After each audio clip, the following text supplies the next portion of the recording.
up, what up? I need that sports encyclopedia. Where you at, Steve Kim? Got Trent in the cut. Yeah. Where you at, man?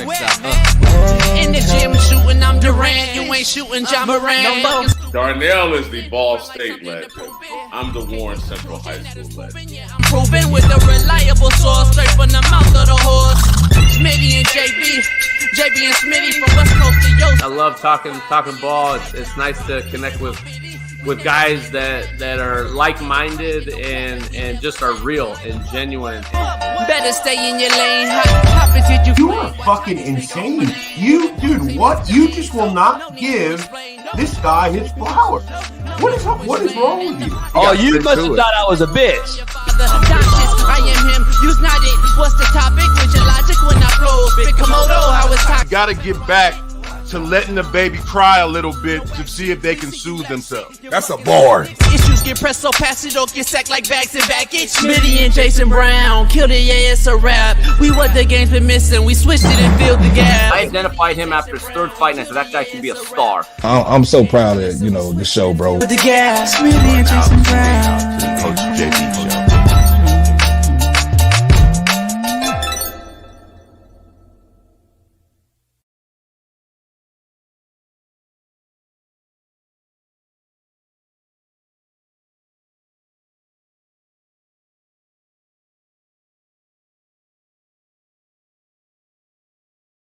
What up? We are in the building. It is Merciless Monday. I'm taking no mercy.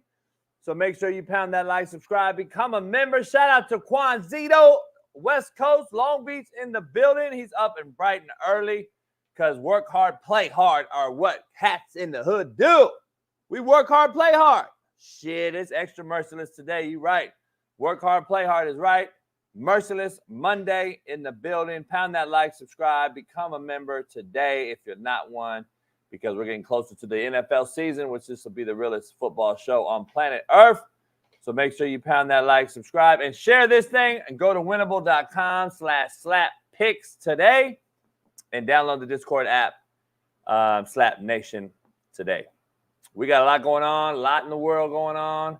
A lot of sports, a lot of real talk banter, barbershop banter, plus all things real as always. We got a loaded lineup too. Big Matt McChesney joins us, Shaun King and Jeff Nadu all join us today on this Monday, on this Merciless Monday.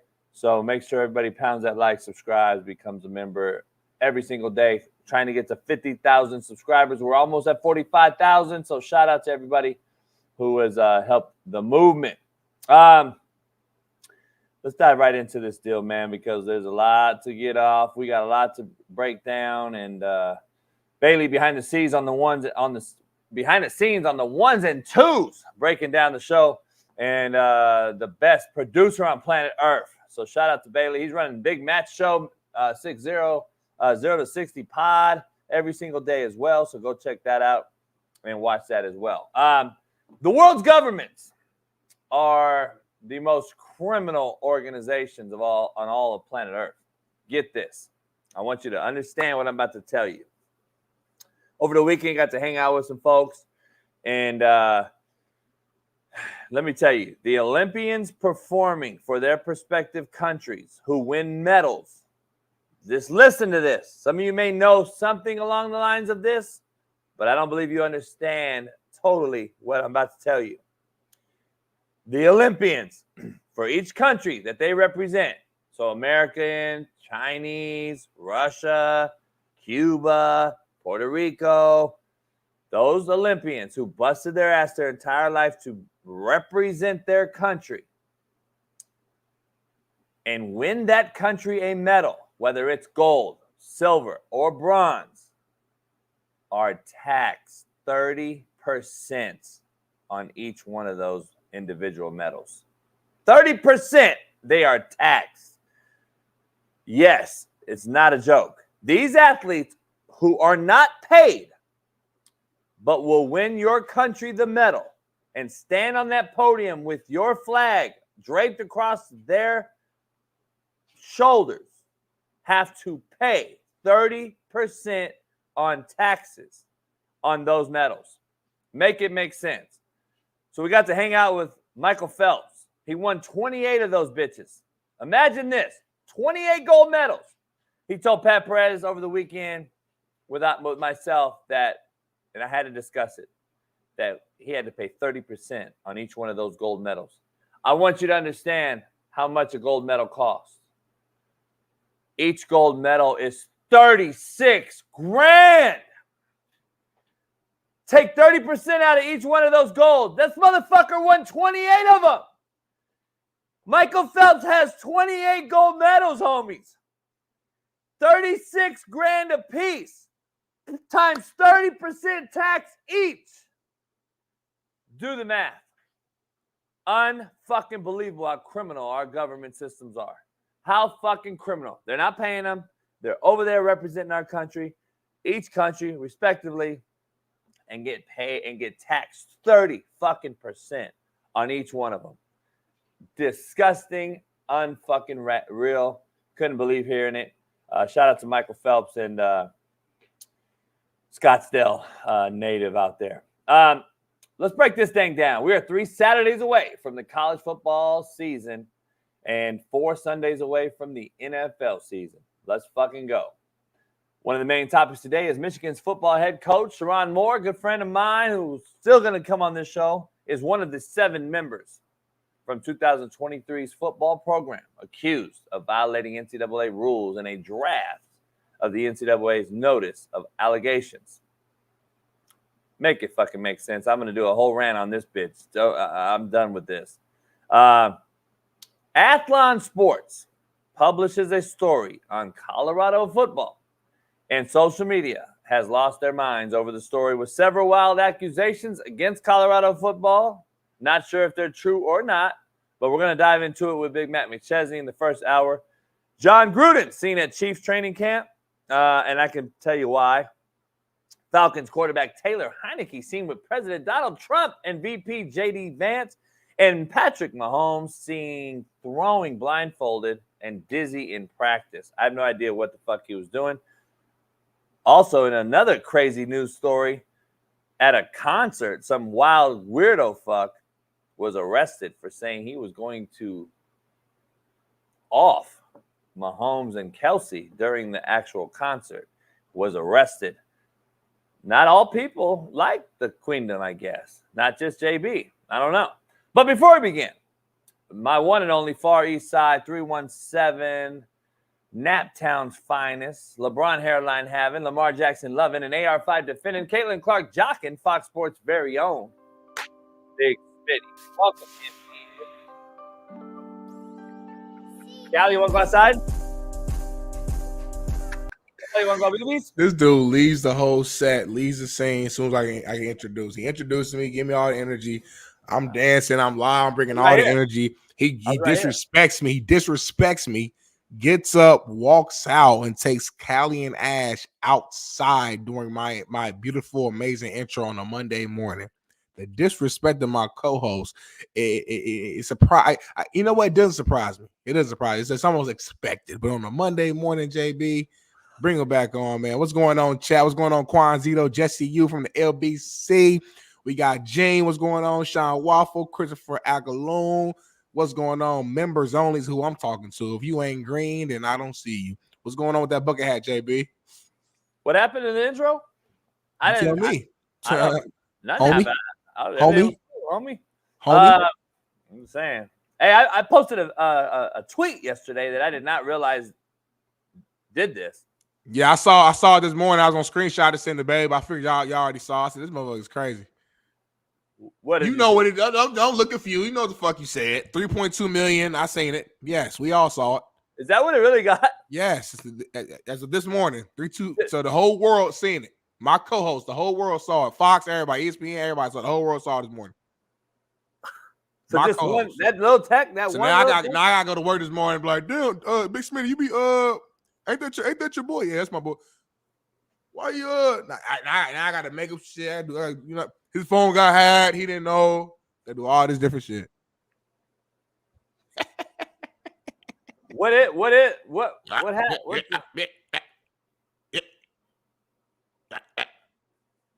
Don't scratch your face. Don't scratch your face. I swear to God, I did not know that it had that much traction. It's a one-worded tweet, homie. Don't even say it yet. Let's get to the quote of the day first, and then so this is the perfect cliffhanger. Let's get to the quote of the day, and then we're gonna bring this back up, and we're gonna tell people what it is. JB, quote of the day brought to you by Bet Online. Let's go. What up, man? The real Coach JB here for the Coach JB Show with Big Smitty. We got a proud new sponsor, of course, for the second part of the year, and that's Bet Online. Continue to be your number one source for all basketball wagering needs, including pro and college hoops throughout the year. March Madness is here.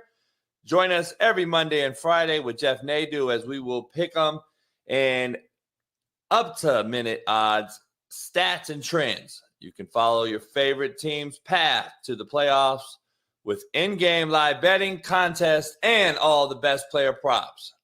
Experience the world's best wagering platform anytime from your desktop to your mobile device. Head on over to Bet Online today. Become part of the team and remember to use promo code BELIEVE, BLEAV, for 50% off plus welcome bonus on your first deposit. Bet Online, where the game starts. Peace. Woo! Here we are. Quote of the day, JB. No wonder I got like a couple thousand followers on Twitter. JB, the only dude I know that will like do something and then act like he didn't do it. Like, damn, I didn't even know I didn't even know I put that out there like that. I didn't know it blew up the way it blew up. Like, damn, I swear to God. I swear to God, I did not know that tweet did that.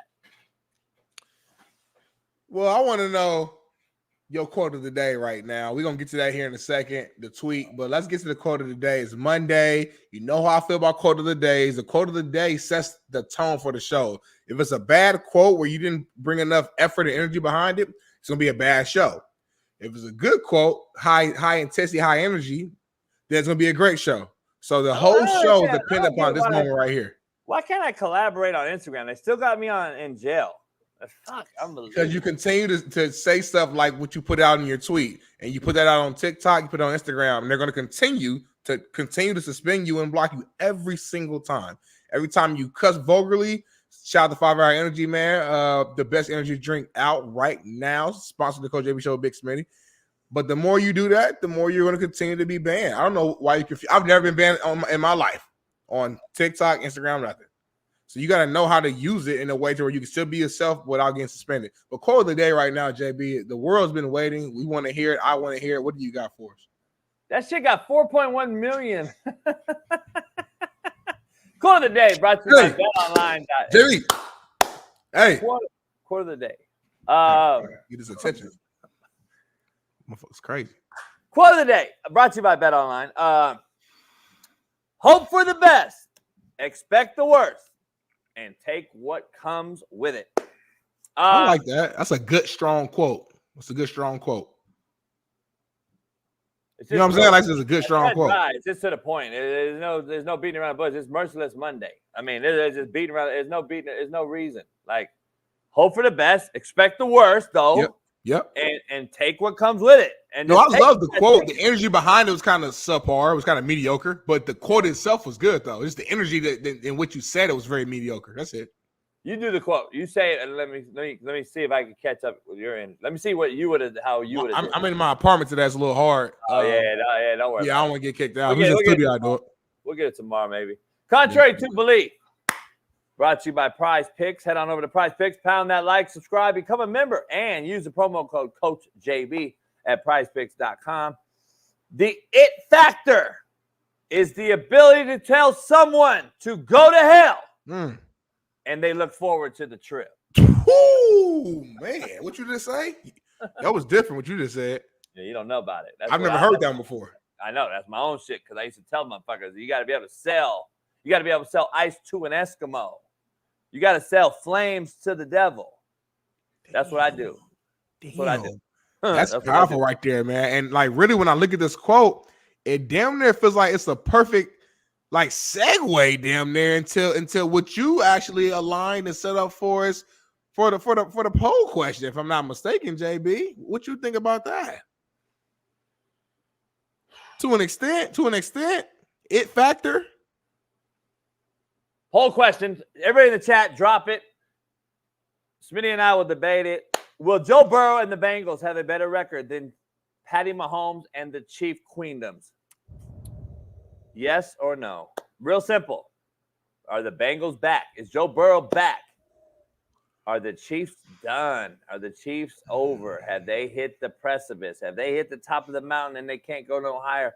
Are the Chiefs' queendom done? They're getting a little older. We got a guy in Worthy who can't get off press. Shaun King and I have been saying it for 6 months. But no, what do we know? Videos over the weekend, his ass getting picked up and scoop slammed like a motherfucker getting thrown out the club. But guess what? We don't know shit. The casual DraftKings fantasy boys sure know more than us. But guess what? Xavier Worthy, the Chiefs. We got a guy and a receiver who may be missing 6-7 weeks to start the season. We don't know what's up with the Chief Queendom, and we don't know what's up with the Bengals, Smitty. We got a guy that's coming off injury. He's been injured. He's kind of hasn't been back on top since he left the Super Bowl a few years ago. What's going to happen there? Bold prediction time, Smitty. Go ahead. Let's get your take first because I got an interesting one. So I'm actually, while you're talking, I was over here going over the Bengals schedule real quick. I got the Bengals winning 11 games. So I got them going 11-6. I'm going to look at the Chiefs schedule real quick and kind of see what do I have as wins on the schedule. Let me see. So I get like 1, 2, 3, 4, 5, 6, 7, 8, 9, 10, 11. No. The Bengals will not have a better record than the Chiefs. I think the Chiefs are going to win 12 to 13 games. But I do think the Bengals are back. So I think it's two different answers right there. So the Bengals will not have a better record than the Chiefs in the regular season. But I do think the Bengals are back, meaning that these guys will be true contenders in the AFC this year, true contenders to win the Super Bowl this year. And I think they played the Chiefs how many times? Once? Might be once this year, if I'm not mistaken. Listen, that game can go either way. But when I look at kind of schedule strength overall and the division that the Bengals are playing in the AFC North, which to me is the toughest division in all of NFL, where the AFC West is starting to build, but it's not on the AFC North kind of level yet. I can see the Chiefs winning, a game or two more than the Bengals, but that doesn't mean the Bengals aren't ready or they're not back. If Joe Burrow is healthy, the Bengals are for real. That's what it comes down to, in my opinion. It's that simple. First of all, I don't know if there's so much going on right now. I'm just telling you right now. Bailey, I don't know if you got this. Put that in for later on the Michigan side of things. Also, I don't know if you guys know out there. Let me get to this question first because stay on topic. The Bengals, listen, every year we think they're going to be good until the quarterback gets hurt, number one. Number two, last year I said that the Chiefs would win 10 games, and everybody thought I was absolutely crazy. I think they won 11, and it took them to the last game to win the 11th. So, but what do I know? I'm so crazy when I said they're going to be 10-7. They ended up 11-6. Did they not? Okay, making sure. I'm so fucking crazy. But anyway, I don't think the Chiefs make it that many wins this year for sure. I'm going to predict that right now again on this show right now. I don't think they win 11 games. Have you taken a look? Have you looked at their schedule though, real quick? Have you took just a quick? You might want to do a quick look at their schedule. You don't see 11 wins? It don't matter. Like the NFL, you know how it goes. It doesn't really matter. That's a fair point. Yeah, I don't. You're right about that. NFL, you might have something circled as a guaranteed win, and it looks that way. But at the end of the day, you still got to go out there and play football. And these are all NFL players, and the games that you think you should win be the ones that you lose. So that's a hell of a point. I don't know, man. I don't see how they're worse this year than they were last year. Last year was actually a bad year for the Chiefs, to your credit, and they won the Super Bowl. So I'm like, damn, I feel like they got better in the draft. They got better just with health, obviously coming to the season healthy. Chris Jones is signed. He ain't sitting out like the beginning of the season. They're not worried about any controversy there. I mean, you could argue that Kelsey might be a step worse than where he was because he's a little older. I don't know. We'll see, but it's hard for me to see the Chiefs being worse than last year. I can see them losing some games. I'm just telling everybody. Real quick though, I don't know if you realize or what's going on. I don't know if you know, Smitty. Real quick on the global front of things, Japan's market crashed yesterday. And today, I don't know if you saw this, but the 24-hour market is currently unavailable in America. In America, by the way, our stock exchange and the stock market has crashed. And I don't know if you know that or understand what's going on here, but there's some shit going on in America and the world that I don't think we're ready for or even understand. So there's a lot going on today. I'm just going to tell you right now. I just hope to God we have a fucking NFL season. Let me say that. Let me say that real quick. Let me be clear. People don't really. We will, JB. I don't think people understand what's happening. Just wait till the housing market crashes, Smitty. Then you're going to have a real problem. Either way, you're going to have an NFL season. I understand that. Maybe. Who's going to go to the games? The people that you said always go to the games now. The people that's giving the NFL money. And that's what you told me. You said Super Bowl. You said the fans ain't fans no more. You said fans can afford games. You said fans could never really afford games in recent times. You said it's all big brands and their executives, corporate sponsors. So, all right, if that's the case, stick by that. It's going to be the same. You're going to be the same people there anyway. It's already like that anyway, according to you. I mean, don't that make sense? I mean, that's what you said. That's what you said. You taking the fam? Yes, I am. No, you're not. I go to games every year. Like Skip Bayless couldn't afford to go in the Rams game. How are we gonna afford it? Well, I'm not sitting front row. I get like 200 level seats. I get like just decent seats. I'm not in the nosebleed. I'm not front. I'm in decent seats. I go to games every year. Every year I go to at least a couple games. You go to every game? No, I said every year I go to a couple games. I thought you said you go every game every year. I go to some games every single year.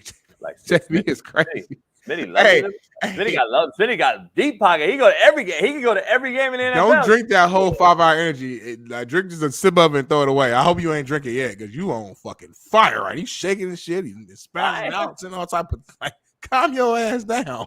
Why do when white people do something crazy like exciting? Why do they when they take like look? They either do coke or a 5-hour energy, speed. White folks, they motherfuckers is like when they talk is a whole nother cat. Like it's a weirdo fuck. Like I since I was a little kid, white people just like motherfucker, calm the fuck down, homie. Like you making me nervous right now. Like I don't even know what the fuck's going on. Like you got me spazzing out. Like and then BPS though, brothers do something and they just fucking fall out. Just like pass out. They just pass out right on the street at the funeral, especially at any wedding. They start the drama at the wedding. Every funeral in my family, I'm already expecting some shit to go down. Like I go in knowing somebody gonna fall, somebody gonna like. That's what I'm saying. It's going to happen. Two different spectrums. Like it's just one motherfucker over here. The white dude's just gonna be super fucking. Like he won't start nothing. He's gonna be super nice though. It's just like. Fucking jittery and shit. Just anxious though, like making me anxious. I don't like feeling like that. Like I'd rather you pass out. So like, cool, bet. Pass out. You rather start at some shit at the funeral. Hold their legs up with the blood flow going. Give them put some water. Turn to the side so they don't choke on their tongue. Just real simple stuff. Like you know what I mean. So you rather start a major scrap up with the family at the funeral. Way easier because at least I understand what was going on. When a white person's shaking and shit, I don't know what that means. I don't know if there's a damn. He built the bomb in the bag. If he's on drugs, if he's trying to kill me, I don't know what he's doing. And that uncertainty makes me nervous. When I get nervous, things happen. Smitty said he'd rather just have a scrap, just beat up all the family. But I want to get back to the rundown here, though, man. There's an actual video going around. Joe Burrow was getting interviewed, being asked what it's like to play against Patrick Mahomes. Bradley, let's throw down the screen real quick and check this out. Early this year. Yeah, I think you got to go out and not be scared to make mistakes. You got to go out and make plays because, you know, he's going to go out and make plays, and that brings out the best in me.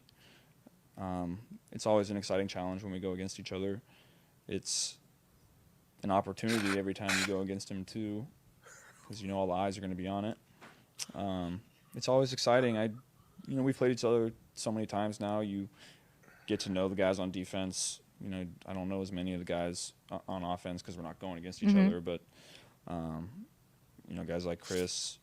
I know Trav because he's an Ohio guy. Clyde is over there, so. I know a lot of people. We've gone against each other so many times, and when you know each other in and out like that, it always makes for a tough game. That's for sure. A weird motherfucker now, huh?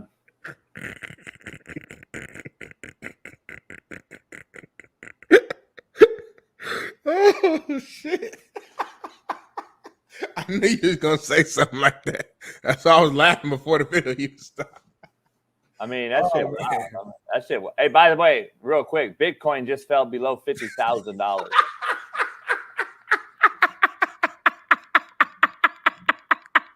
Just saying, homie. I'm just saying. Hey, Jay, you funny as fuck right now. Oh, hold on, Smitty. Nearly $1 billion has been liquidated from the crypto market in the last 15 hours. Woo-wee. For all my crypto people, hey, this is the day to buy. Trust me. Or not, and get the fuck out. No, or get the fuck out. No. Go get out. When go they ahead get and buy. out, Go you get in. ahead and buy, Smitty, and then don't have shit going on. When they get out, you get in. This is the cheapest it's going to be for a long time. Stack up on all your Bitcoin. Stack up on your stocks because this shit going to go right back up. You look at any 10-year period of the stock market specifically, not crypto, the stock market specifically, we are always going up. That's what it is, man. We go down. We have our dips in between a year, 2 year, 3. But any 10-year span, we going up. So go ahead and get your investment, your stocks, your bonds, your crypto, stack up while it's going down because it's going to go back up and you're going to make some paper. Trust Big Smitty on this. But going back to the video that we just saw, what's your take? What's your thoughts on Joe Burrow and his mindset when playing against Patrick Mahomes and the Chiefs? I agree with it. When you're playing against the best, it brings out the best. And when you know you're going against a guy who is as aggressive offensively and who's as skilled offensively as Patrick Mahomes and Andy Reid as a unit, as a duo, you as the opposition have to go out there with the mindset of like fuck it. I'm gonna go out here, guns blazing. I'm not gonna be scared. I'm not gonna be soft. And I think a lot of times quarterbacks go against Patrick Mahomes and they're a little nervous to start. You can just tell how they're playing. They're timid. It's not the same looseness as they would have in previous games. Where Joe Burrow, he doesn't care. He has a certain mindset where he's ready to show you that I'm better than you. And I think that's why we've seen the Bengals compete with, but not only compete, actually beat the Chiefs more times than not when they face each other when Burrow is healthy. So I think it's the right mindset to have. Playing against the best should bring the best out of you. But not everybody has that quote unquote it factor, as you alluded to earlier during your contrary to belief. I don't know. The Bengals, by the way, have to fucking. We're gonna keep talking about it unless Joe Burrow's upright. If he's upright, you're gonna fucking have a whole nother conversation. If he's laying down, we're not even gonna bring him up. We won't bring up the Bengals all season. If he's fucking upright, it's gonna be a conversation every week. So you lost Tyler Boyd, which I think is still bigger than people think, and you lost Joe Mixon, which I think is a lot bigger than people think because of the pass game capability, receiving the football out of the backfield for Joe Mixon to Joe Burrow, which was a safety net for Burrow, is bigger than you think.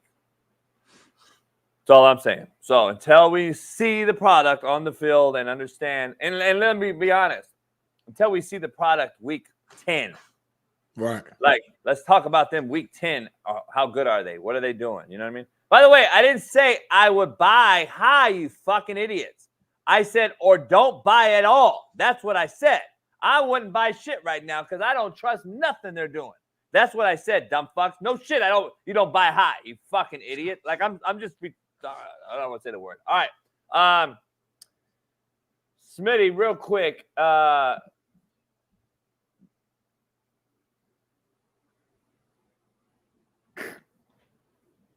Did you watch this conversation piece? Did you get to see Joe Rogan's Netflix piece?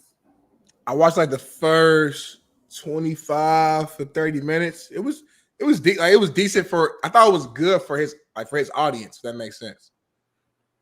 Like, you know what I mean? Like every. I don't think it's funny. I would never watch it. I don't think it's funny. Yeah, I didn't. Like, I watched it. I didn't laugh the first like 25, 30 minutes, so I just turned it off. But what is he? Is he a comedian or is a podcaster? I don't really know much about him. As a boxing guy? He's an entertainer. I mean, I was first introduced to Joe Rogan as a kid. He was the host of Fear Factor.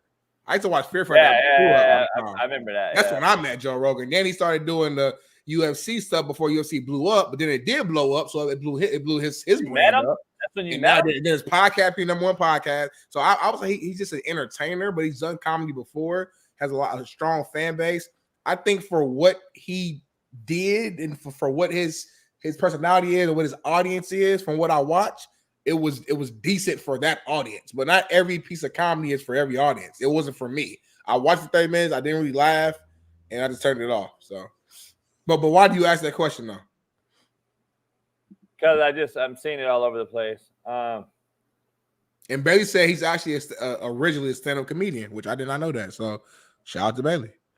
And Bailey said Rogan killed it. So perfect. Like I said, it depends what your audience is. You know what I'm saying? Like I went in, like I was like, cool. Like it's new on Netflix. I love stand-up comedy. I love to laugh, obviously. I went in and it was a couple moments. I'm like, okay. But it just didn't really move the needle for me. And that's okay. I've never seen him where I'm just like, oh, fuck, this motherfucker's hilarious. I've never seen nothing to draw me to him being a comedian. Well, maybe check it out. Bailey said he loves it. I know he's your mini-me. So if Bailey likes it, then you I think it's just because he's anti-woke and anti, like, you know, trans and all this shit like I am, like Bailey is, like most of America is, that we just don't want to admit it because you're soft. But like that's what I think. That's where we are. I think that's what it is. That's why I think people like him. I don't think because he's funny though. Well, that don't make it funny because you say stuff that's anti-woke. That don't mean it's automatically funny though. You know what I mean? Like you still got. That's what I just said. That's what I just said. I said I don't watch him funny with it, though. I don't watch him because he's funny. I'm saying I don't think he's funny. I think people watch him because he's anti-woke. Right. I don't think they're watching him because he's like. But if that's the case, I was watching his podcast then. You know what I'm saying? Like I've never seen one episode. I'm just saying. I'm saying as a fan, if my reason for watching Joe Rogan is because he's anti-woke, as you call it, then I would go watch him just giving a speech or talking on his podcast. I wouldn't necessarily translate that to automatically being a comedian. But basically, he started off as a comedian, which I didn't know that. So it is what it is. Yeah, I didn't know that either. That tells you that he's probably not very funny. I'm just throwing that out there. But maybe he's just anti-woke. I don't know. And then Smitty, maybe he doesn't like that shit, so he won't watch it because of that. Nah, funny is funny. I like dark comedy, like all that. Let's say he said a couple things that in that first 30 minutes, I laughed a little bit. You know, you actually turned it on. You actually watched it. Yeah, I gave it a legit chance. Like I fuck with Joe Rogan. He cool to me. I ain't got no problem. So he big. So he was big enough. People knew, but I didn't even know it was on Netflix. I didn't know it was a big Netflix release thing. I didn't know. I didn't watch it live. I watched it like the next day. I turned it on. You know, anytime it's like a new Netflix original, when you turn on Netflix, they're gonna make sure you see that that's the new thing. Yeah, I don't watch Netflix like that. We was in the pool, Smitty. Michael Phelps teaching us how to swim and shit. So like, yeah, I wasn't tripping. What did you learn? I didn't learn nothing. We were fucking loaded and just fucking around. And I know how to swim. Like I could probably beat Michael Phelps if I wasn't bullshit. I'd probably fuck up Michael Phelps. Here we go. I told him. Here we go. Because Pat has like a 440,000 gallon pool. Let me be clear. Let me reiterate. 440,000 gallons. Smitty, like I was gonna get a pool that's pretty big. It's like 1,000 gallons. It looks like a 400,000 gallons. So I told him I swim laps around your motherfucking ass. I don't care how many goals you have, homie. Fuck with me. But anyway. Moving on. All credibility on the show. Anything else that we say moving forward, sports-wise, will now be negated by that single comment that you just made. Explain negated to people, because I use that word a lot. Eliminated, removed. I love that word. I love that discredited, word. Just like you said that you would beat Michael Phelps in swimming. That just... And you said with a straight face. What does swimming mean? I could outswim you, meaning I could be in the water longer, maybe. How do you know? How do you know what it means? I didn't say a 100-meter race. I know what it means because swimming has a definition behind it. That's why I said it. Like sitting in the pool is not swimming. Swim says that the definition is a verb. If you just say swim, propel the body through water by using the limbs, or in the case of a fish or other aquatic animal, by using fins, tail, or other bodily movement. That's what it means to swim. It's a verb. It's an action. So just sitting in the water longer than Michael Phelps isn't swimming. So that's why I know what swimming means. Me personally. I have something that's like a fin. That's a propeller. So that works. It helps me propel through the water. I have a third fin. And that's the crazy part about it. That's the crazy part about it. Like when Leah Thomas went on her beating all the women in racing and swimming. What has happened with that? She had a fucking flipper. Her flipper foot was like unbelievable. Her foot's this size. So just imagine that propels you. So I'm just saying, dog, it's a good thing. I guess you can have a third leg or a fin or whatever. But you know what? I'm gonna dive straight into something, Smitty. And by the way, real quick before you dive into that, this is what I'm gonna do. You don't have to comment. You ain't gotta do nothing, JB. This is what I'm gonna do because you just brought it to my mind. I was wrong last Thursday. Oh yeah, go ahead. When we were speaking on the Algerian boxer, and her name, I think, is Imani or Imaine Khalid. You're not wrong. Well, let me speak from what I understand, then you can jump in and say what you understand. From what I understand, from what I've read from multiple sources, multiple legit actual sources, is that she was born a woman, always been a woman. She's not transitioned. That's what she always been. She has some chromosome issue that she was born with that makes her look the way that she is, and that I think it increases testosterone levels to an extent. So it does give her somewhat of an advantage, but she's not a man, not a male. We came on here and we kind of went in a little bit. You actually hopped off the show because you were doing something business-wise. So I was on here solo. I had like my own little, I won't call it a rant, but just like my 2 minutes of just reacting to the situation. Steve came on, gave his opinion. This was before we had more information. From what I understand, from what I've read, from verified articles, verified sources, is that she was born a woman, has not transitioned. That's what everything I've read. So I'm going to apologize for putting out wrong information because that's something that I don't want to do on my end. So that's what I'm going to do. So that's all I want to say. So real quick, the definition of a man is born with both chromosomes, XY, meaning you are the dictator of sex. Okay, I just want to be clarified. I want to clarify. You're a good dude to come out and say that. I would never apologize because it was born. We'll call it it for the sake of the drill. No disrespect out there, just for the sake of the drill. It, because we don't know what it is, right? By the way, this is how asinine this conversation is. We don't know what it is. I guess my disagreement is that we do though. But now we're just choosing. You're just choosing to say that. Like you don't. I think she legit has an actual chromosome issue. Like from what I read, she was born with a vagina. Like this is different. Like this isn't the same as who was it, Leah Thomas or whatever. That's different. It. Like she actually that dude that was a man who actually went and got this. Yeah. This woman, from what I read, did not do this. Here's the thing about it. Like I'm trying to make sure we're clear here. If you're born I'm saying calling her trans is wrong. Is all I'm saying. That's all I'm saying. Because she literally did not. She didn't do that. Yeah. If you're born with an XY chromosome, though, apparently you are a man. By definition. I'm just throwing you out the scientific definition. If you have both chromosomes, you are a man. You're the dictator of the sex. This thing has X and Y. I'm just throwing that out there real quick. So you do know that. That's why you said. I think she had yes. Okay. But she also has a vagina and was born with a. Okay. That's all I'm saying. Yeah. Then it's a hermaphrodite. I don't know what it is. I don't know what the proper term is for the chromosome. If someone No. Ain't no exactly. I'm saying I don't remember the proper term for it, so I can't say but it's an actual disorder. Is what I'm trying to say. Like it's an issue. Like, it's a very rare case of this. But I'm saying to call her a trans is 100% wrong. Is all I'm saying. And it's okay to come on the show and say, "All right, we fucked up." Like that's all I'm saying. Like, I wouldn't apologize because I don't think you needed to. I think that was what the. Well, it's just disrespectful though. Like to call if I know that I'm not something and the whole world's out here bashing me saying that I did this and why the fuck does the man go in there and you gonna change and you were a bad male boxer so you went to decide to go fight women and it's like, bro, we're just making up shit. So I'm saying like I fell for the whoop-de-doo and just listened to what I saw on Twitter, which is I always am the one that says behind the scenes, we should never do that, but I did that.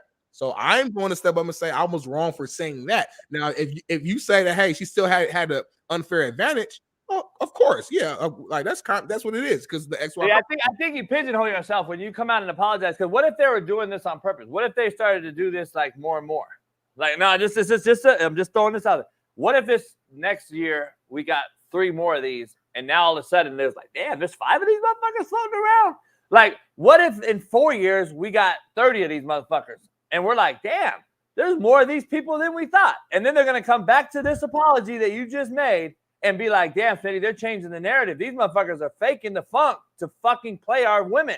Well, JB, but now we're just making up situations. So if that situation happened and it was verified, then I would speak on that situation. But where we stand right now on August 5th at 6:42 a.m. Pacific time is that is a woman with a chromosome issue, point blank period. Now, does she have an unfair advantage? Sure. And I called her a tweener in our text message. She was like, Darnell, what the fuck is a tweener? What I mean by that is she can't fight fucking men. She can't. She's still not a man. She's lost against hella women, actually, contrary to belief. You look at her record.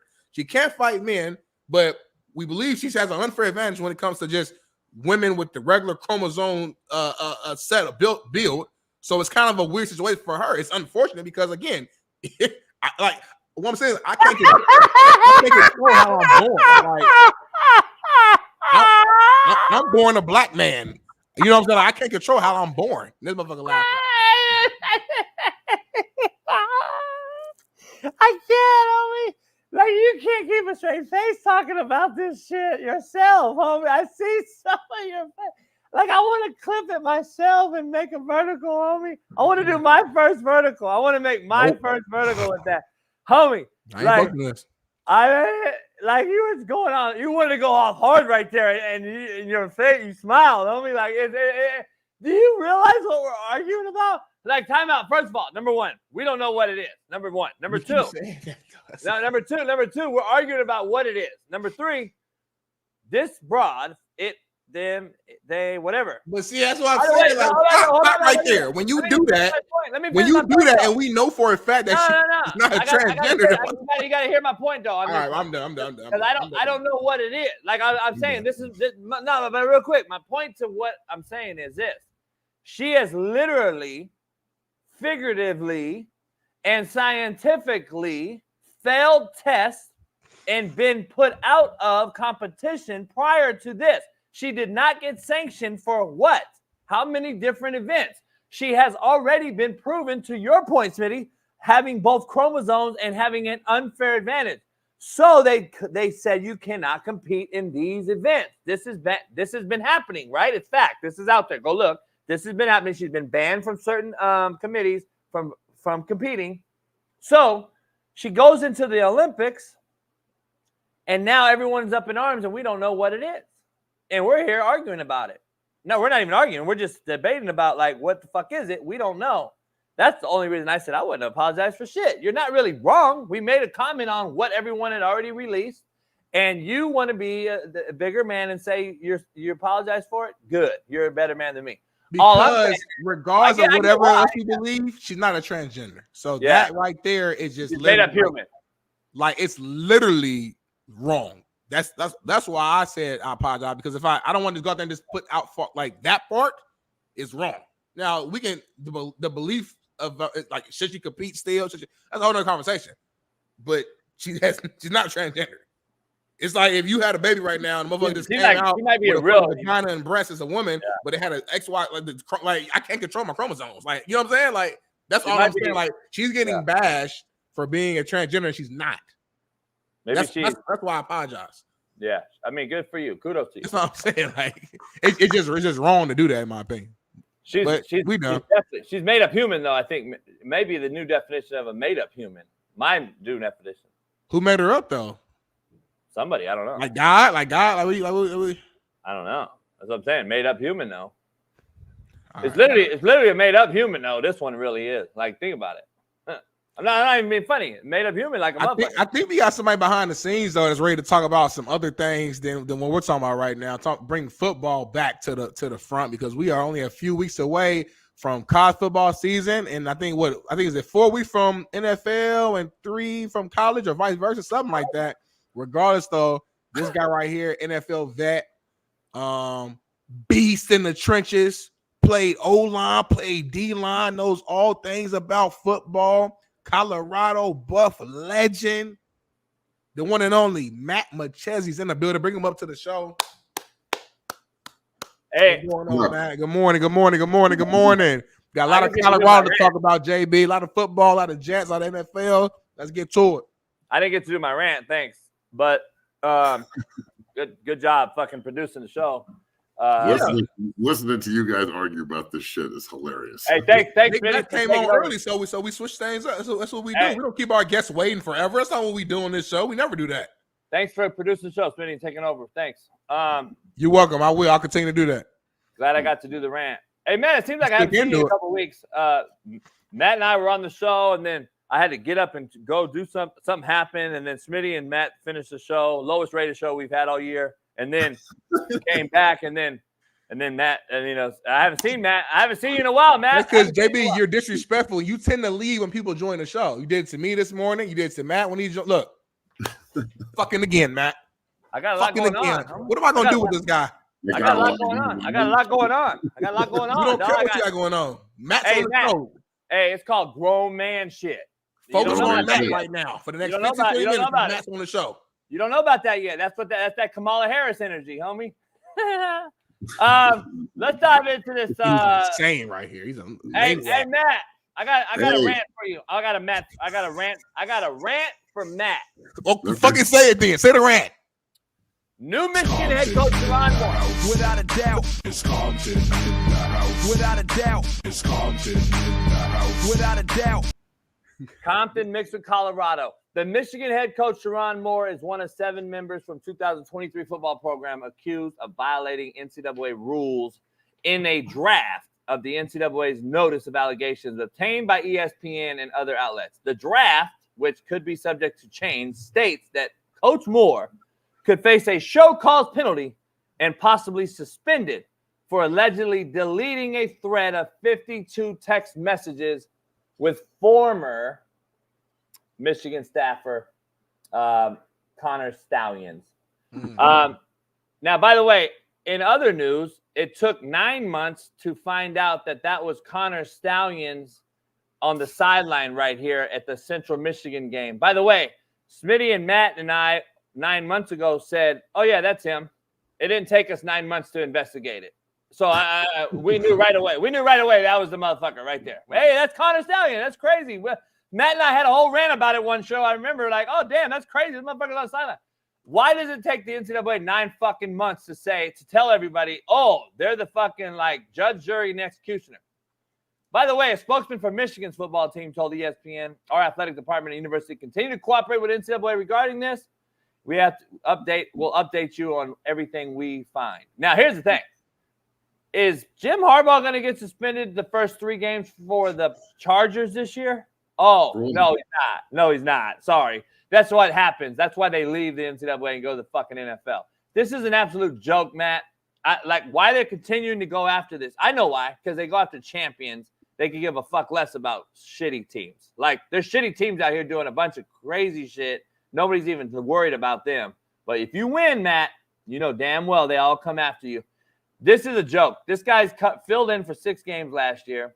They've already paid their deals. I don't know about the Connor Stalions thing. I think we all knew it. And by the way, Matt don't give a fuck. I don't give a fuck. I don't really think anyone in the world gives a fuck about this Michigan sign stealing thing anymore, other than the NCAA.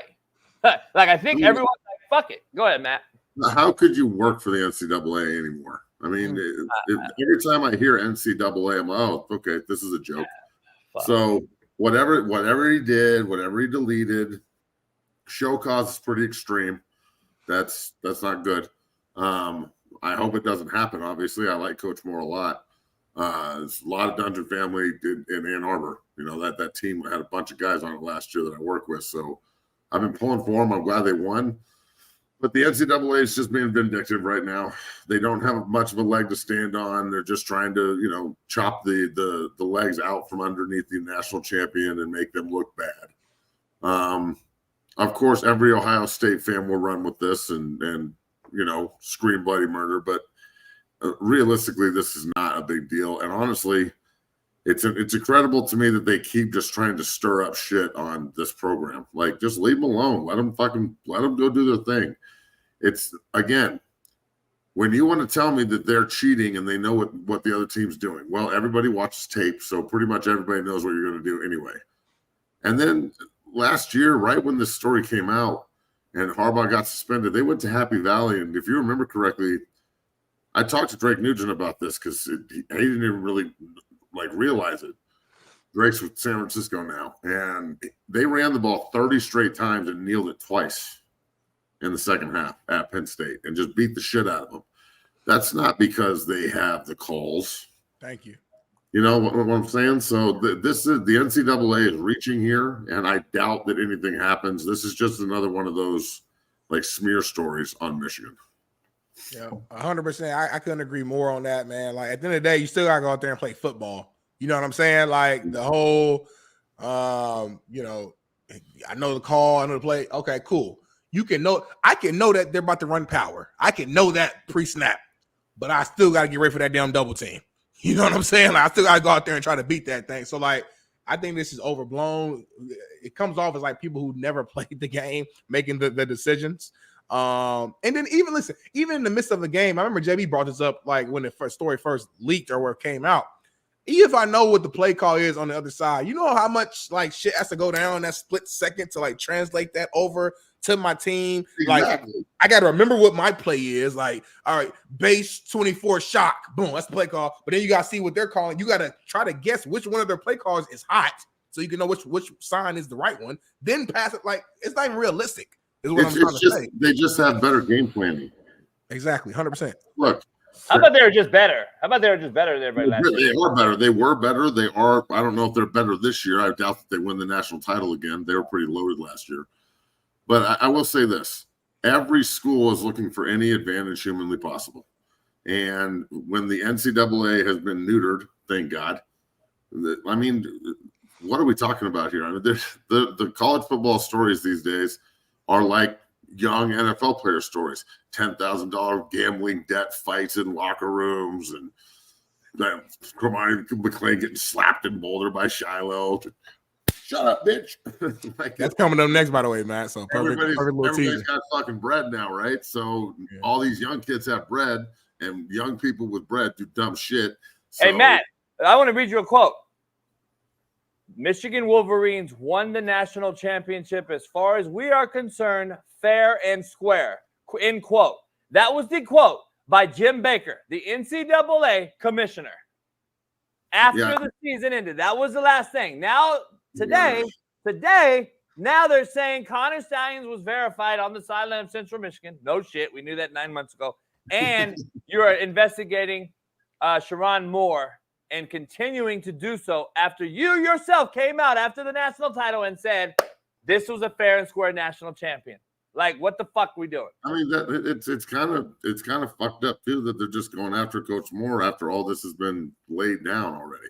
Over 52 deleted text messages, by the way. Come on, dog. Give me a break. You're going to show cause him. I mean, so the first African American coach in Michigan history, you're going to show cause. Awesome. Do you guys see a world? I know this seems over dramatic, but that's how I feel this whole situation is. Do you see a world where these guys will come down so hard to where they actually remove the natty from Michigan? You know what I'm saying? Say they're not the champions. No, they're not doing it. Nah. Let me answer it, Matt, real quick before you. That's old school NCAA stuff. Yeah, I'm going to say this: they can't do it because USC just put the trophy back in the case over here in California. Yeah, if you know what I mean, is they took Reggie Bush's Heisman and put it back finally in USC. Thank God. Yeah. I don't think you can go back now, especially with NIL era and all this other shit, especially when I sue EA Sports and all this. Yeah. When all that goes down, I don't think you can go backwards. I think you can go backwards. I just heard these. I didn't even catch what he said at first. Hey, real quick. Real quick, Matt. Me and Smitty had a debate going on. I want to know why this naturally born female is wearing a cup. I'm done talking about this topic. I said what I said. I'm moving on. I'm just asking, Smitty, why is she wearing the dick holder? I don't call her and ask her. Why is she wearing the dick holder if she's such a fucking female? Call her and ask her, JB. I don't even know if this is. I I don't know what's real, what's fake, what's nothing. That could be Photoshop for all I know. So let's call her and ask her. Yeah, you can miss me with this one. It's funny and shit, but here's what I'm going to say: nothing. Hey Matt, you're maturing in front of our eyes. You're becoming a very, very well produced show. You and Bailey got a real nice product going on there. Matt been like that. What you talking about? I'm not mad at. No, shut the fuck up, Smitty. No, he's not. Matt's me, and I'm Matt. That's really what it is. It's all right. It's okay That's though. hot fire. Hey, I admire you. Do have to grow, and you have to, learn shit that you do. That's fucking, But hold on, but why are you saying it like in a disappointment way though? Like your tone is like, I understand you got to get better and try to get brand sponsors and grow your show and make it a real show and make some money and try to live your life, take care of your family. It is a good show and it's growing like crazy and it's on today at 4 p.m. Thank you. So you should watch and shit. We should all want that, JB. Yeah. Show brought to you by 5 Hour Energy. Make sure you head on over there. Trust me, they gonna watch this show. They're not coming along. Brought to you by 5 Hour Energy. Right. Jesus. By the Flipper. That shit real quick. Brought to you by the 5 Hour Energy. Yeah. Come on, JB. Moving on though to our next topic, and I'm glad that Big Matt actually teased this already, man. Athlon Sports publishes a story on Colorado football. Yes, they're back in the news.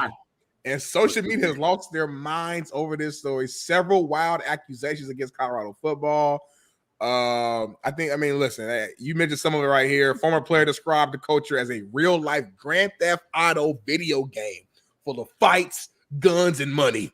Cromartie McClain was reportedly bullied and slapped by Shiloh Sanders before transferring from Colorado.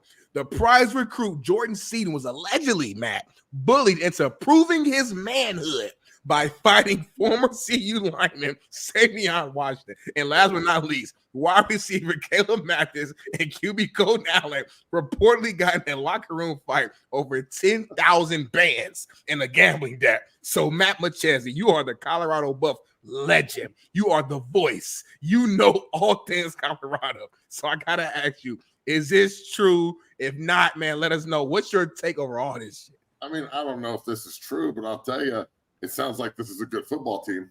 That's what I'll tell you. This sounds like this is at the U. So, and they were pretty fucking good. So all I'm saying, look, all these young kids have bread, and they're all under like 22, 23 years old. Okay, so there's going to be some shit happening. They're going to gamble. It's not hard to get a gun. It's not hard to get weed in Colorado. It's not hard to party. I'm sorry, but Boulder's cool as fuck right now, and everybody up there's living it up. Now, do I want negative stories like this? No. But do I believe it all too? No. I don't know if I believe all this shit. Like, they're just throwing this out there. Like, okay, first of all, a real-life Grand Theft Auto video game. I haven't seen anybody like shooting at anyone. There hasn't been any carjackings. None of that shit. That's what Grand Theft Auto is. If they're fighting each other, good. They need to toughen up. The guns thing, that's probably a slippery slope. And money, they're making a lot of it, so good for them. Cromartie McClain needed to get bullied, and I'd slap the fuck out of his ass too, because he was a goddamn fuckboy, and everybody knows it. So I praise Shiloh. Good job, Shiloh. Moving on. Goodbye, Cromartie. Jordan Seaton fighting Savion Washington. I don't know if I believe that. Savion was in the transfer portal. I was thinking that. Savion left right after the spring, and Seaton early enrolled, so I guess they could have fought in the spring. And good. So what? So you get in a fight with your teammate. This happens all the fucking time. Oh my God. Two alphas are fighting. Shocker. And then the $10,000 gambling debt. That's low. That's a low number. Shit. There's guys that owe way more than that in gambling. I'm not impressed. Dog. Well, look, at least it looks like they might actually, match the tenacity. If they match that tenacity on the field, we'll have some bad motherfuckers. I'm with it. Matt, the first thing you said, I started clapping. You said, it sounds like a good-ass program to me. I literally, look at this. It's a screenshot from yesterday. JB, send me this story in our Instagram DMs. This is my response. That's what you said? Sounds like a winning program to me. Come on, man. It sounds like a bunch of hooligans that are out of control that are good football players. For the Gators, Georgia, all the top dogs. Everyone. Got some drama going on behind it. Just like so, Coach Prime's got to probably reel him in a little bit and be like, okay, maybe we should stop slapping bitches and gambling and everybody put the guns away and shit. But to be completely honest with you, bro, like I carry constantly. Got to. Like, well, I'm not like if you don't these days, you're putting. No one sees what's going on in the world, huh? Yeah, it's be out there holding your dick in the wind and see if you shoot anybody with that. So I'm living. Hey, Matt, the parliament. Hey, Matt, the parliament was just taken in Bangladesh. The world's falling apart right now. Well, yeah, dude, this could be the last show we ever do, honestly, and it's been fun. I mean, this shit's crazy. Hell right time, now. Matt. Hey, like, the world. I'm honored to be able to meet you, Matt, and just be able to do these shows on behalf. And hey, Matt, London's falling. Iran and Israel are about to have. I like that movie. London is falling. It's a good movie. Well, it really is falling right now. Yeah, there's some shit going down in London. There's shit going down everywhere. We're next. Our fucking stock market just crashed this morning. Like, what the fuck's going on? Buy right now, y'all. Buy. And hey, hold. Matt. Hey, you know, it's funny, Matt. My brother's in the Air Force. You know what he told me yesterday? And now it just released that Lockheed Martin stock's going to go climbing through the roof. Watch. And I go, how? Everything else is crashing. And he goes, just mark my words. Today it's up 30%, but the market crashed. How does Lockheed Martin's stock go up 30%? Because they're gonna fucking start making F-15 fucking warplanes or whatever they use now. Because they're gonna start making every ammunition and every type of warplane and everything that you can make, we're making. So hey, it's called WW123. And look, all I'm saying is if Iran really attacks Israel the way that they say they're going to, we have to intervene because that's our biggest ally. And shit is going to pop the fuck off. So yeah, I'm really going to get mad at all the kids for carrying a gun in an open carry state. Yeah, look, I understand some people be mad like he sounds like a homer, but at my time there, all we did was fight. We gambled constantly. We partied all the time. We got kicked out of school constantly. We ran soft bitches off. We ran Marcus Houston off as fast as you could run. He was the number one player in the country. We ran his bitch ass off super fast. Can't spat your shoes to your piece. I mean, we constantly challenged the young recruits to see if they could play. Jordan Seaton's a freshman. Savion started there last year. He probably whipped Savion's ass and Savion left. I don't know. Let me give you my take real quick. Let me give you the old man's take real quick. I think whoever wrote the story's pussy, number one. Right off the bat. I already knew this is going down. It goes down everywhere, anywhere nowadays. Look at Georgia. If we're going to talk about this, we better bring up Georgia, who's had 30 DUI cases. You just had another kid get into another crash. Another dude at Georgia was just booted off the fucking team for being like a pedo or some crazy weird story. They have fucking stories at Georgia that make these stories look like fucking saints. Yeah, trophies too. And by the way, Georgia has the lowest graduation rate of any university in America. So throw that on there. Look at that. UCLA's 41%. 41% Georgia's graduation rate. So what does that tell you? That we're here to go to the NFL. Yeah. We're not here at Georgia to go to school now. We're here to go to the NFL, play ball now. You go down there, go hunt you some balls now. We gonna go. Fucking, we're not going to math class. Are you fucking kidding me? We don't want to bring that up. We don't want to talk. I just got to be real. We're going to talk about one. You got to talk about the other. I'm with it. But yeah, fucking A. Georgia's partying their ass off too. JB, how they talk again, JB? You got to go down there and hunt them boar. Like here, this is the thing this is the problem I have. Like, this is the issue. Like every school right now, every school out there is going through some crazy shit like this. In the NIL era, we have opened up Pandora's box. You're not getting the fucking paste back in the tube. And it is what it is. Like, this is what every school is going to have. Like, let's just be honest. We can make that fucking graphic for every school. Well, any school that's probably going to win.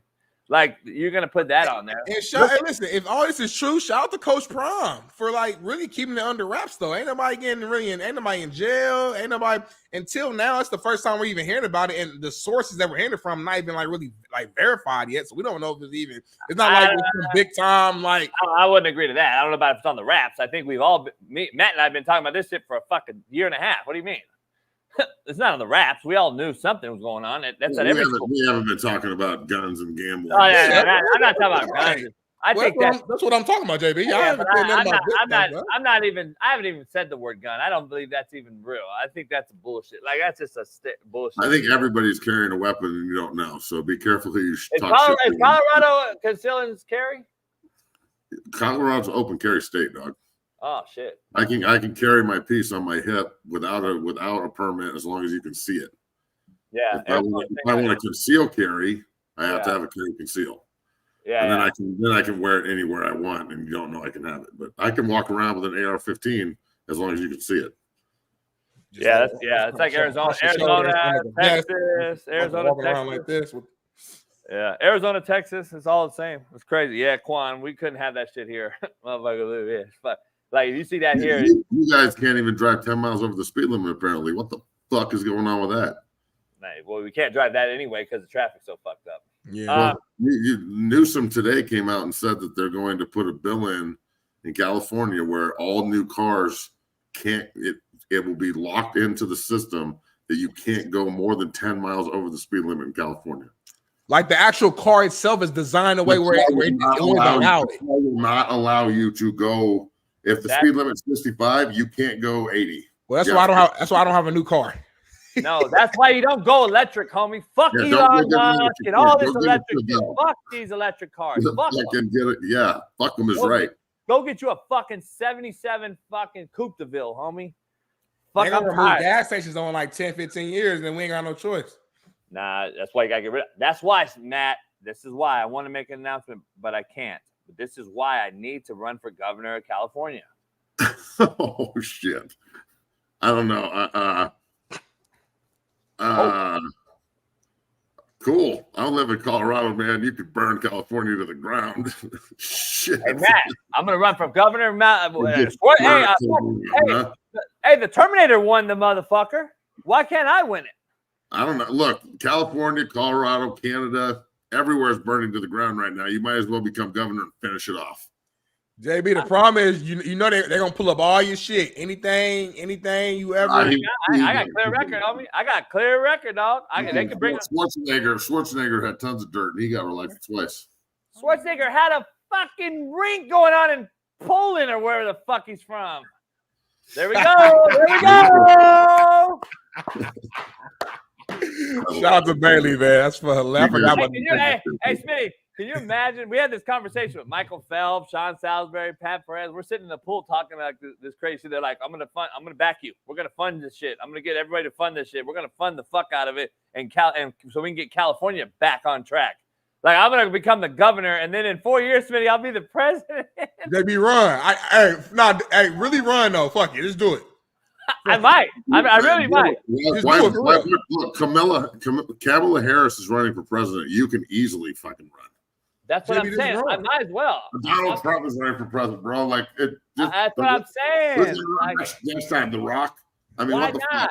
Because worst case scenario, JB, you don't win. This show blows up. It's a win-win either way. I mean, Matt. I'll tell you this though: if they're taking shots at Trump, you're fucked.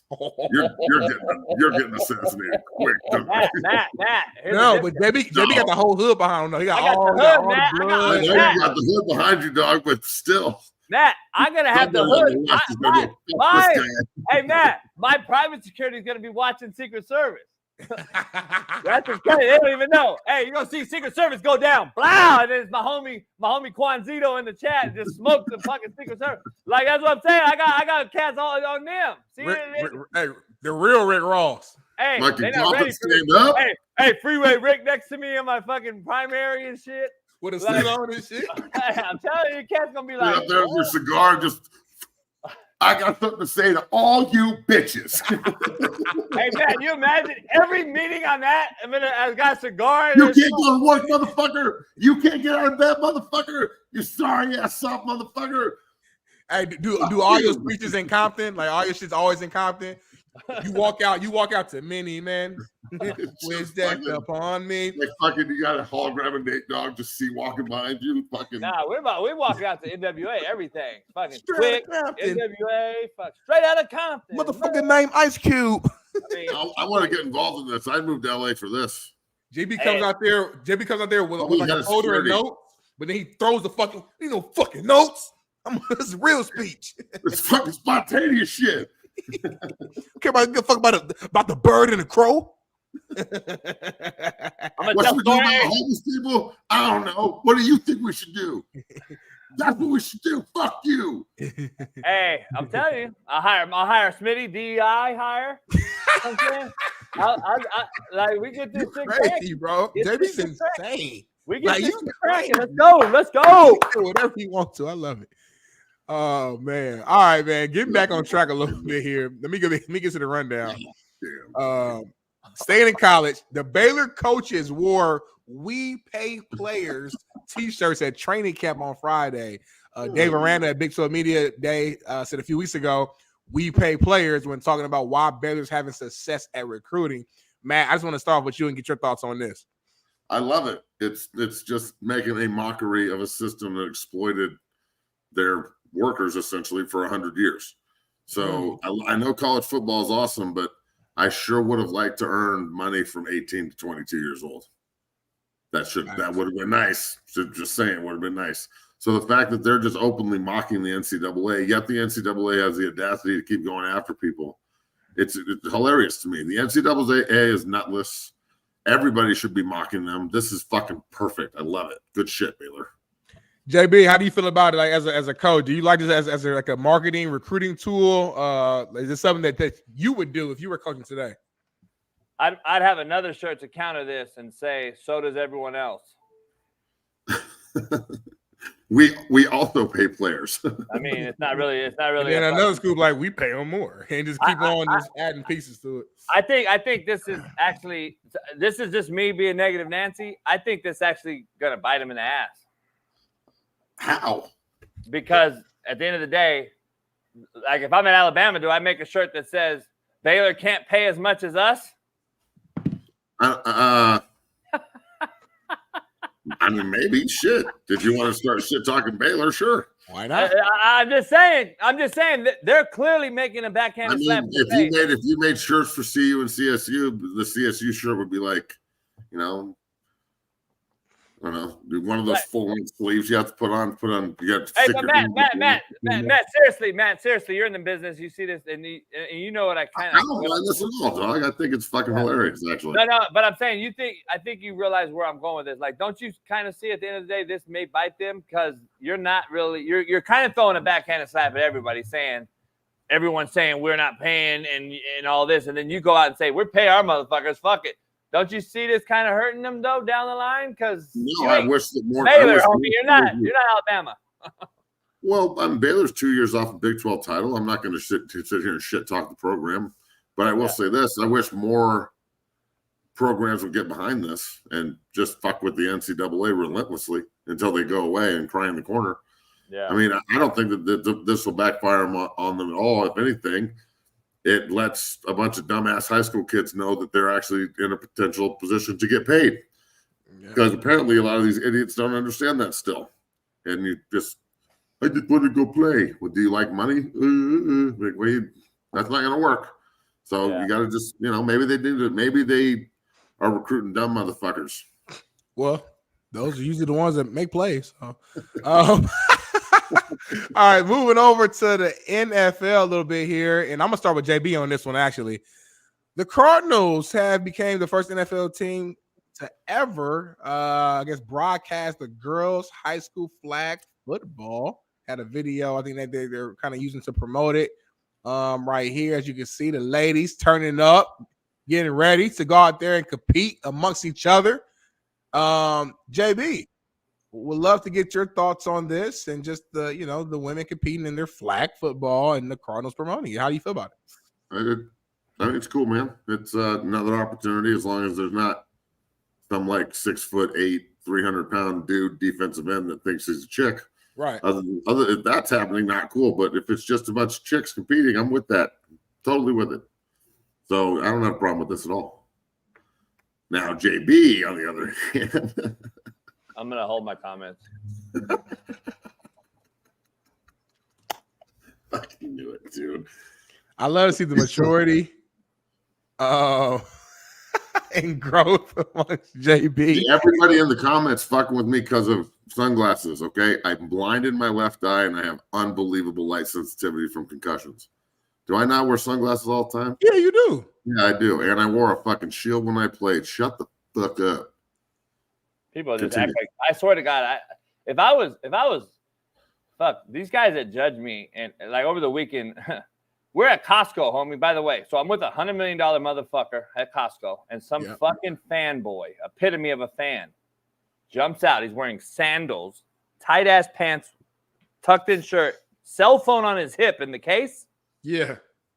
And he's a case cell phone guy. Yeah. And had a PGA Tour polo on, so he knows he's a fan. He pops out of line and goes, "Damn, Pat Perez, you at Costco? You shop at Costco with all that LIV money?" So I walked by. I didn't know. So Pat goes over here and goes, "Look at this fucking fanboy." And Pat walks out. Pat's in line with his daughter, homie. These are the people, homie, that live out here. By the way, let me round this whole thing out and make it perfectly make sense with you both on here before Matt. We go on to the next thing. This motherfucker pops out of line. I was over with Pat's girl and we were chilling. I didn't know what was going on. And Pat goes, "Yeah, I go anywhere I want. Guess what? I buy everything that I want. And guess what? You can't do. You have to go here to Costco every day. And I'm here with my daughter because she likes fucking pizza at Costco, you bitch ass motherfucker. So guess what? You will bash the LIV for taking Saudi money, but they just put the Saudi motherfucker in the Hall of Fame boxing after 1 month on the job because he gave all you fucks money. But I didn't hear nobody bitching about all those boxers yesterday taking that money, Smitty. Mm-hmm. It's fucking crazy, homie. Fucking crazy. That's a hell of a point. Yeah. I was at the fight. I was at the fight. They brought him in the ring. Like literally, it was like you had a 6'8" brother get out on his knees and worship the fucking Saudi like this, homie. After he won, make it make sense. Dude that fought against yeah. Make it make sense, homie. Money talks, dog. And guess what? They brought this motherfucker on the stage 7 times. This motherfucker was inducted 7 times. They gave him a trophy, a Hall of Fame ceremony. The whole deal. Pat and I are what? Pat knows the guy, by the way, Turkish, whatever. He knows Turkey Al-Sheikh, I think how you say it, yeah. Because his relative runs LIV. Right. Yeah. So like, dog, money talks. Them boxers don't give a fuck about what you think in Costco, homie. Like, I don't get it. Like, it's crazy. Like, it's crazy. But they're bashed to LIV still. Like, it's too. They always bring up 9/11, Smitty. Well, where's 9/11 with the boxing, homie? Is it not the same? By the way, they had this motherfucker in a sheet, in a towel, in America, in LA, in the ring. And I didn't see him get blown away, Smitty. I didn't see a motherfucker just sniper him. Like we're so high and mighty. We're so high and mighty, homie. You know what I'm saying, though? Make it make sense. Like, fucking joke, dog. It's a joke. I don't know, man. This is over my pay grade. Yeah, it's fucking a joke. Well, something that's in your pay grade is football, and there's a video going around of John Gruden seen at the Chiefs training camp. JB, you got all the insight on this. That's what I heard from the streets.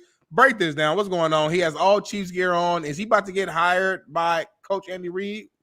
No, Gruden and Reid are like 2 peas in a pod. They go back 45 years. They coached together. Gruden's father and Andy Reid's coached together at San Francisco State years ago. So if you want the whole rundown, the Gruden and Andy Reid's family, the Gruden and Reid family are as tight as it gets. So no, that's what coaches used to do. Matt will tell you, coaches used to go around to their boys' practices all the time and just hang out. And they still do. And they still do. And by the way, from what I'm hearing, Reid brought him in to do what we used to call ghost coaching, which means I would go to Matt's camp or whatever, and I would grade Matt's camp and his players and his coaches the whole day at practice.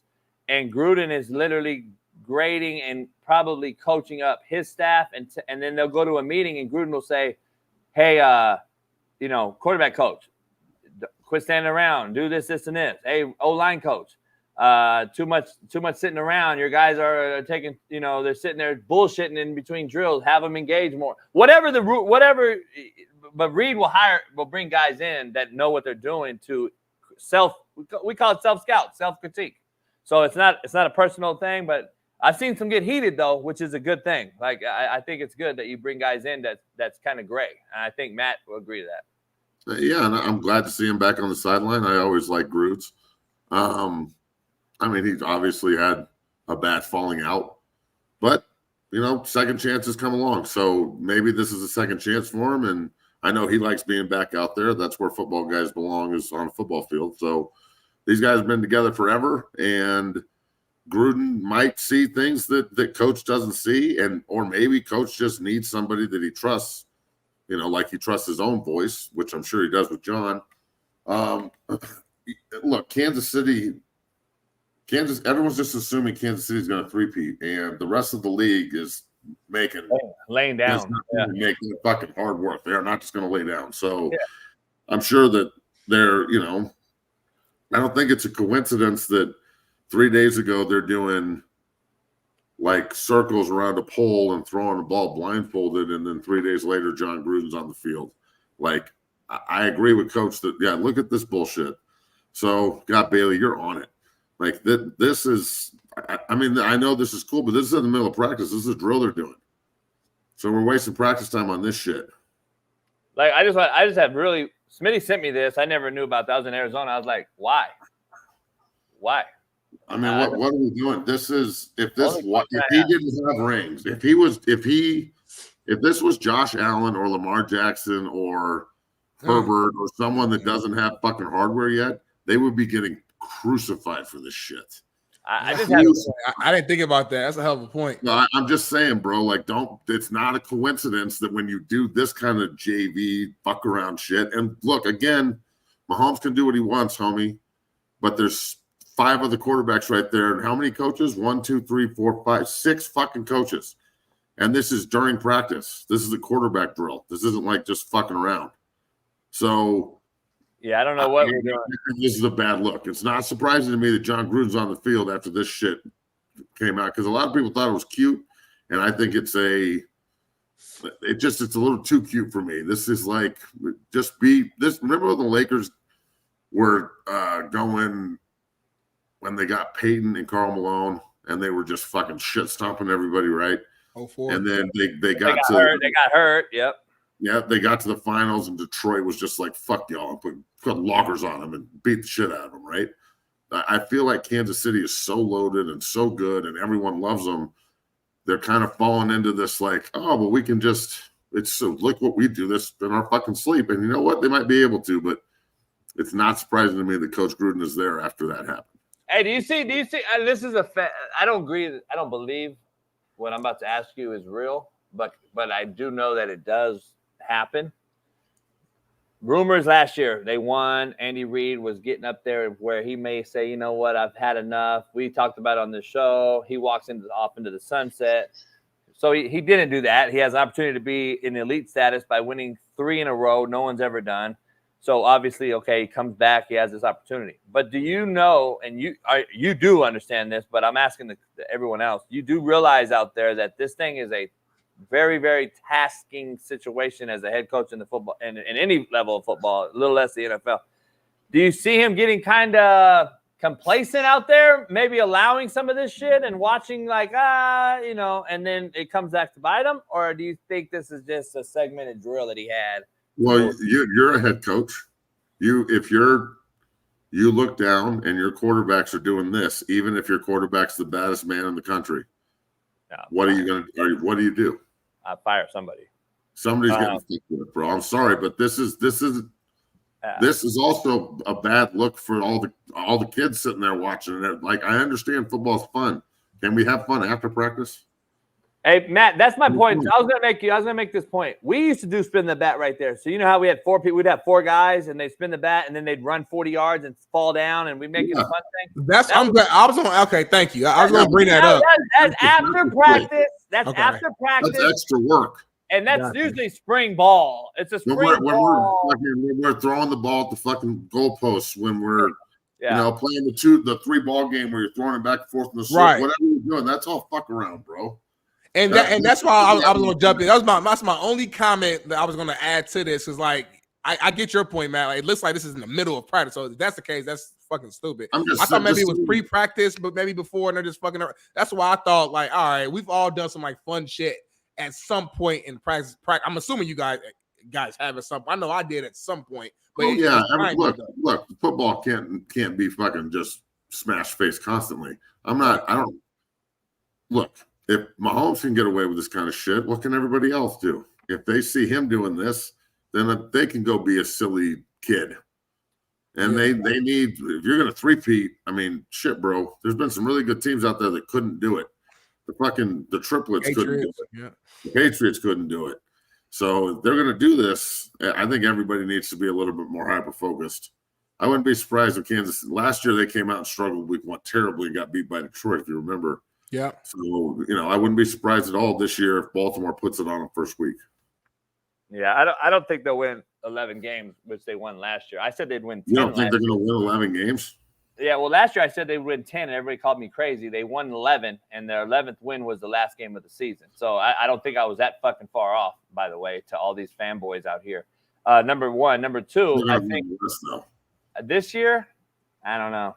I don't know if they'll win 11, bro. I don't think they're going to win the West, bro. Come on. The Chargers. They can win the West, but I don't know if they win 11. I think that West could be a little better than people think, though. Like, I think they'll beat each other up a little bit. Like, even Denver is not going to be a cakewalk, in my opinion, because I think it won't be a cakewalk, but they're not going to be very good. No, I agree. But I think the other 3 teams are formidable this year versus last. Big Matt, what time is your show today so all the amazing fans in this show can go tune in and watch it? 0 to 60 on the Bleed Network here this afternoon on YouTube and Twitch and Spotify, 4 p.m. Bailey and I will be going over a lot of different topics. We'll expand more on the CU stuff. Make sure you come on over. You can be a member of the Dungeon family there for only $2.99. So we got members now. That's pretty cool. And I'll be back on Friday with you two fools. You guys have a good week. Yes, sir. You too, my guy. I shouted your show out on Mad Dog Radio on Thursday. I was on Mad Dog, Chris Russo. Appreciate you, brother. That's big time. Thank you very much. I said you were slap dick and shit, but it was good. It came out. You got let pub about it. Yeah, man. You got to start something, right? Hey, Bailey, take us away, man. I'll see you later on. And get us to a commercial, Smitty.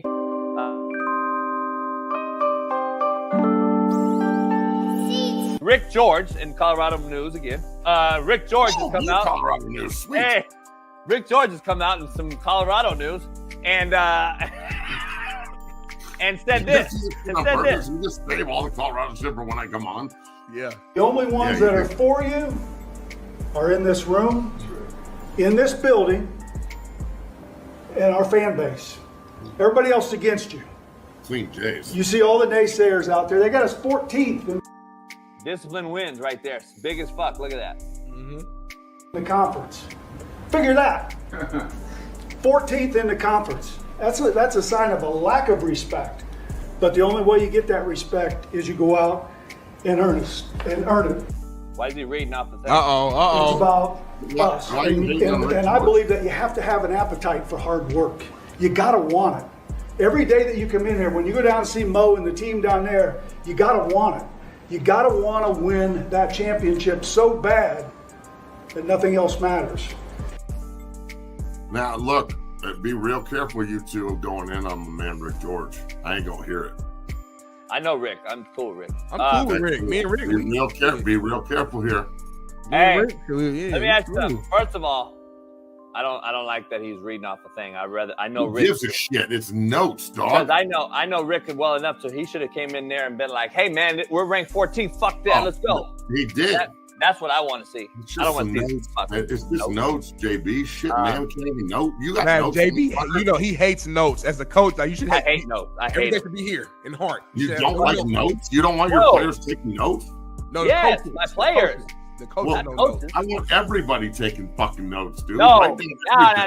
Matt's I'm so confused right now. Why is JB saying when a coach is talking to the team or like a speech to hype them up, whatever the case may be, It should be like natural. It should be from the brain, from the heart. You okay. don't know. Okay, that's fine. Okay. Well, Yeah. Come on, Matt. Come on, Matt. Matt. Okay. Matt. It's a pretty you're not funny afraid, thing to Matt. criticize, Matt, bro. you're He's the fucking like AD. you, here. Okay, That, the Crow, again, you're really reaching on this one, homie. He looked at his notes like twice. Do it, JB. Do it, JB. And I'm doing Robert. Do it. Do Robert Saleh. The Crow came down. Make sure you guys understand, when the eagle flies, the crow could eat the eagle, and then you get two crows. And then, listen, HBO, I know we're on Hard Knocks. Goddamn. The eagle flew down, and Aaron Rodgers, he was going to stay healthy this year. Get the fuck out of here, man. It's so disinterested. I'm so fucking disinterested when I see a guy with notes. When I see a guy with notes as a head coach or a GM or an AD or a fucking owner, I don't need to see notes. Here's the thing about it, Matt. He said something though he said something that's gonna piss you off though, and I have to piss you off before you leave the show. I want to piss you off before you leave the show so we can get a good vertical. You can't make me mad, motherfucker. Here's the thing. He said one thing that stood out to me on his note cards. And what he said was, that should make you mad on blatant disrespect on how they have us ranked 14th. Why? Sure. Motherfucker, what have you done? What have you done in Colorado to deserve higher ranking? How are you ranking? Why should you be ranked higher than 14th? So let's do it your way. You're ranked 14th, and that's where you belong. You all suck. Get better. That's not gonna work. Fucking right. That's it, Matt. That's exactly what I would have did. Exactly what I would have did. Here's what it had been right here. All right, guys, listen. They got us ranked 14th. Okay? Fucking 14th. 14th. And guess what?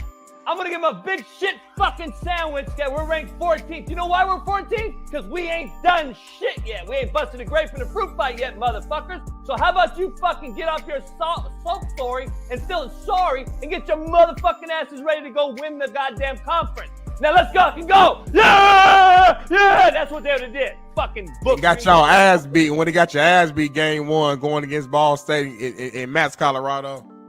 Look, I personally think that Rick George is a G, and I love him, and he does a great job. He's not up there to hype everybody. He has been there forever though, and seen greatness. He was part of the staff when they won in 1990. So it's a dope name, Rick George.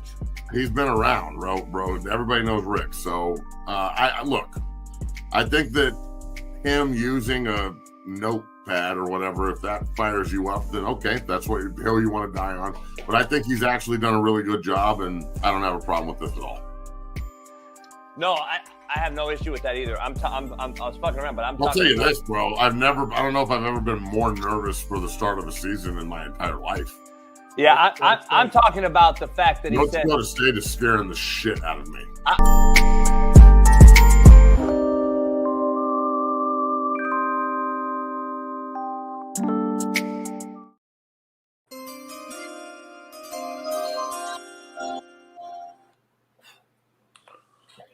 I drafted a new co-host. That's the time. That's the time. Baby? What up, Shaun?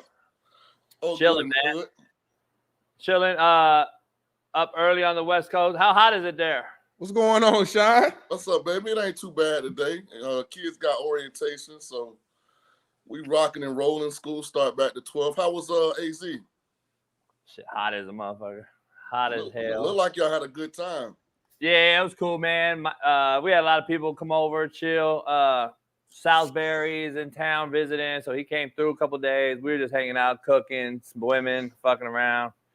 So it was cool. My boy Adrian Clem's out there, man. His son, shout out to Adrian, man. He was O-line coach for the Patriots last year, UCLA forever. He was O-line coach for the Steelers. Obviously, been at Oregon and UCLA for a while. He's dealing with some things with the Patriots, in between. But his son had a stroke, man. Damn. Fucking son, man. Young ass son had a stroke, and so Adrian lives in Florida half the time, and then he came out to Arizona. So talked to him yesterday. Grew up with Adrian. So Clem's one of the best O-line coaches, best recruiters in college football when he was there. That's why UCLA paid him $900,000 a year at UCLA at the time, which was unbelievable. Nobody got even close to that as an O-line guy, and he kind of set the trend on that. But yeah, it's crazy, man. It's unfortunate, and I tell you, he's like, shit, JB, you know what it's from. And then I'll just leave it at that. That shit is crazy. That shit is crazy. These young cats, I've never seen young cats falling like this. But hey, start the show off, Shaun, real quick. Have you seen this shit with Mahomes doing this spin the bottle ass shit? Oh yeah.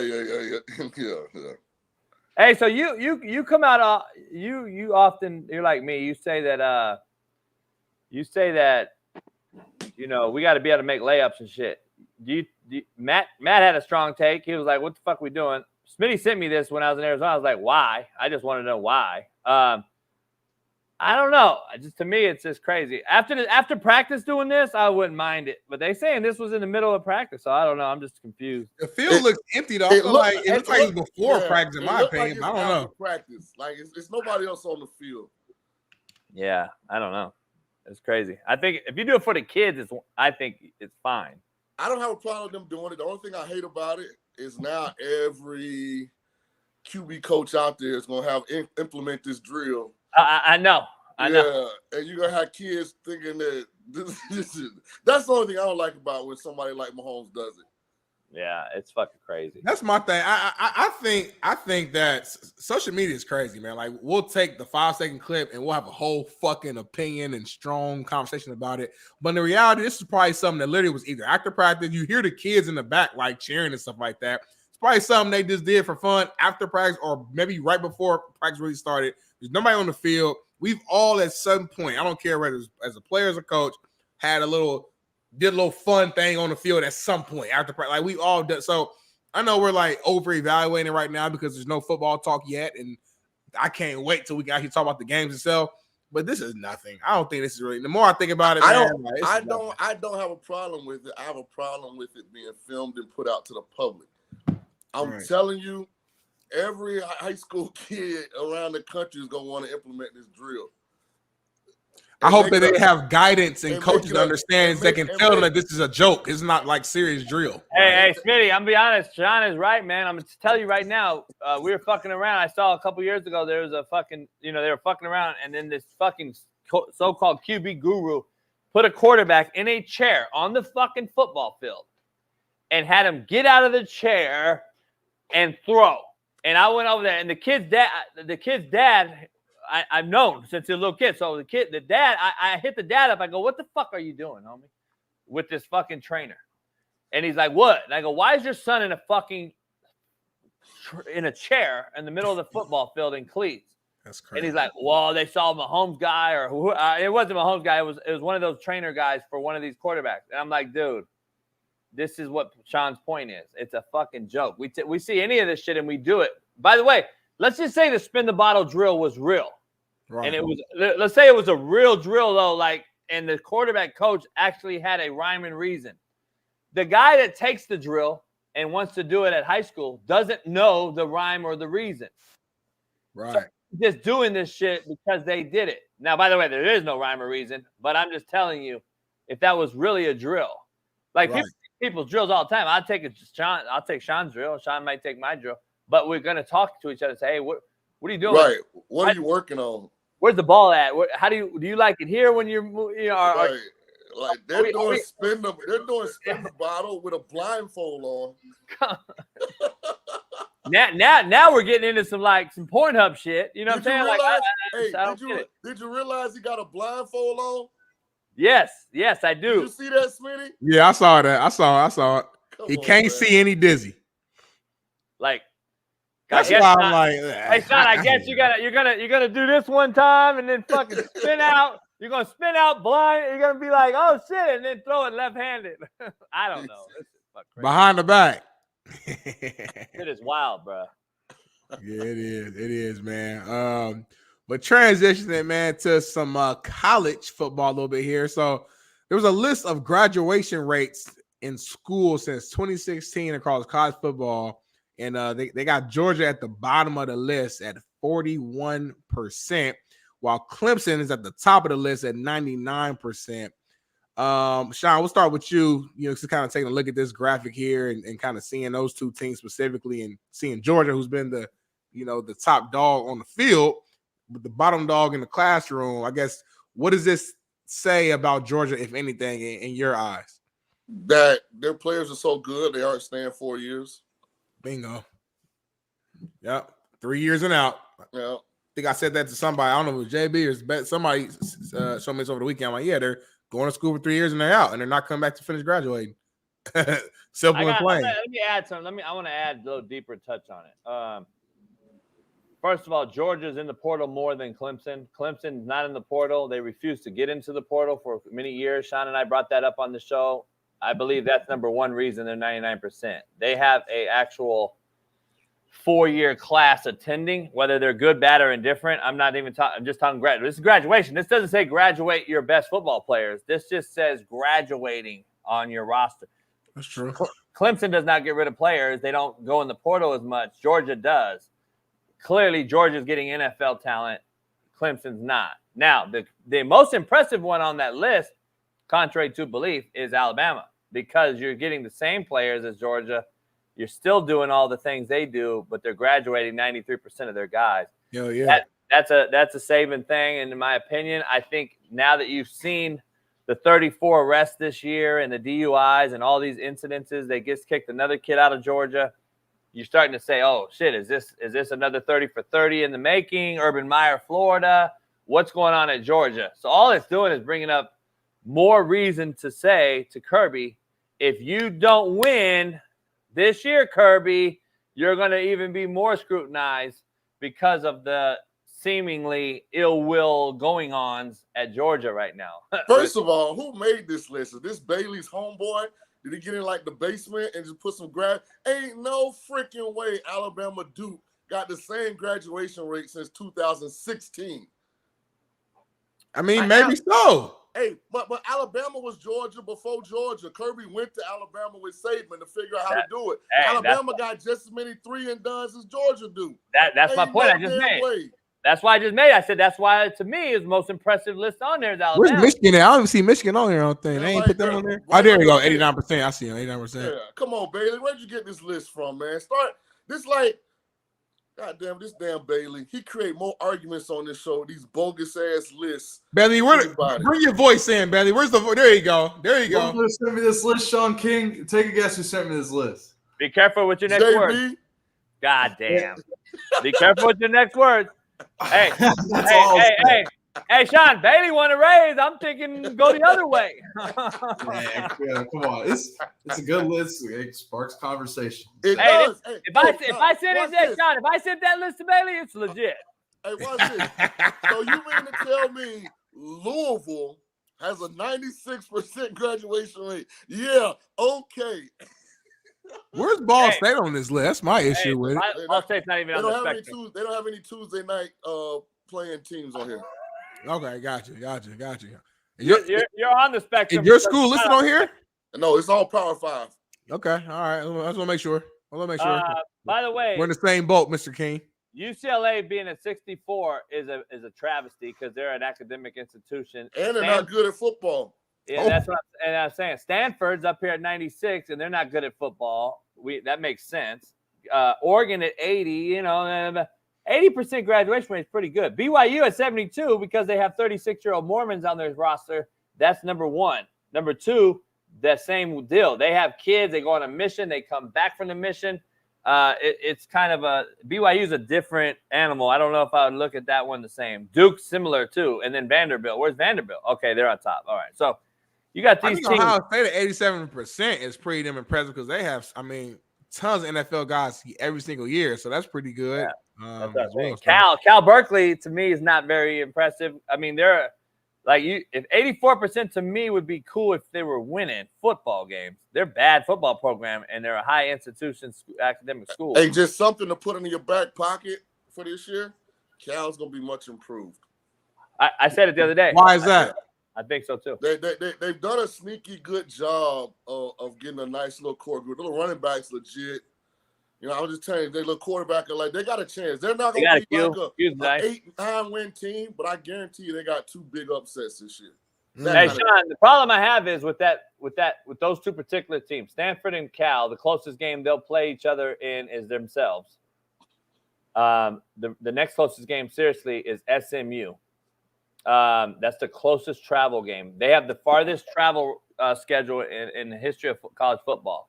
Like, that's crazy. You got to go. So let's just be it, for instance, you're going to go play North Carolina, come home, and then go back and play Clemson. Right. Like, you're not staying for a week.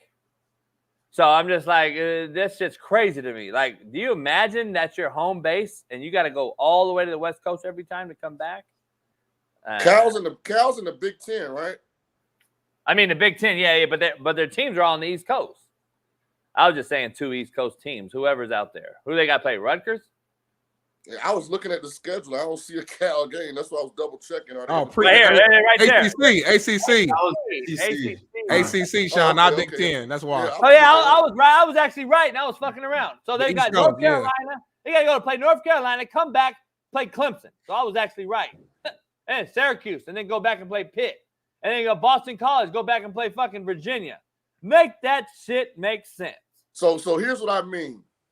Miami goes to Cal October 5th. Like that's the kind of game I'm telling you, y'all gonna look up, Cal gonna beat that team. Like that kind of game. Like Steve Kim ain't gonna like that example that you use. He ain't gonna like that one, Shaun. Hey, listen, it's a long way from Miami to Cal. I know. It is. That's a long flight. Cal got to get on the trip and go straight back over there and play Wake Forest. It's like what, 5.5 hour flight? 6, 5. 6. Yeah. I hate going from Cali to Florida. I mean, we had to do that for Super Bowl years ago. It was a long flight. If you live in Florida, here's the one thing you don't like about Miami. It's far from everywhere. Yeah, it is. Miami like a 2.5 hour flight to Atlanta. Like Miami way down there, dog. Like it might be 7 hours from Miami to Cal. Like it's far. It's close to Cuba though. It is. Moving on though, man. I guess kind of staying with college football, and obviously the topic initially started off with Georgia being at the bottom of that list. So staying with Georgia, man, it's always some news with them. It seems like this offseason, the football team dismisses is a Raw Thomas. I could be saying it wrong, from the team after a battery and child cruelty arrest. Listen, JB, you mentioned it earlier, all the arrests and charges and stuff like that Georgia's been getting all off season, the DUI, it's just nothing but noise all season long. But this one right here, just an interesting case that you just usually don't hear about. What's going on here, JB? Do you have more info on this one? Nah, all I know is that was the one we brought up. We brought it up, I think, a couple weeks ago with that whole – when we brought up the DUI and the other kid. They had 24 DUIs or 24 auto incidences. This is the one that had to do with the kid, right? Yeah. Right time. Yeah. We never really got any details on this one. This is the one we were going to wait and see. I think Kirby also said the same thing. And I don't know if you know, the ironic part of this whole thing, which a lot of people may not bring up today, is Kirby wished him happy birthday on Twitter and then deleted it. Oh, really? Yeah. Kirby wished him happy birthday, deleted it, and then an hour later, he was off the team. So somebody told Kirby, hey, this motherfucker's guilty, and this is the deal. It looks like you're promoting a fucking child issue. So he got out of there. So Kirby bounced and deleted the tweet, and the motherfucker was gone. So it must be something serious. Yeah, that's what happens when you don't run your own Twitter. Exactly. So that's a good point, man. Well, hey, we'll see, man. Because they're on time. Those head coaches, I know for a fact, with Sark and their publicists are on timers with certain shit. Like their whole roster's on a birthday timer list. Got an alert that pops up. That automatically boom. Yeah, happy birthday. Lets them know. Smitty's birthday post today. Boom. So that shit got posted. This motherfucker already did it. They had to go back and renege and delete it. And it's fucked up, man. I don't know. It's crazy. But here's the thing. It goes back to player empowerment, in my opinion. I'm always going to go back to it. We keep giving the bag. We keep giving them. And they really aren't giving you anything back in return other than headache and heartache.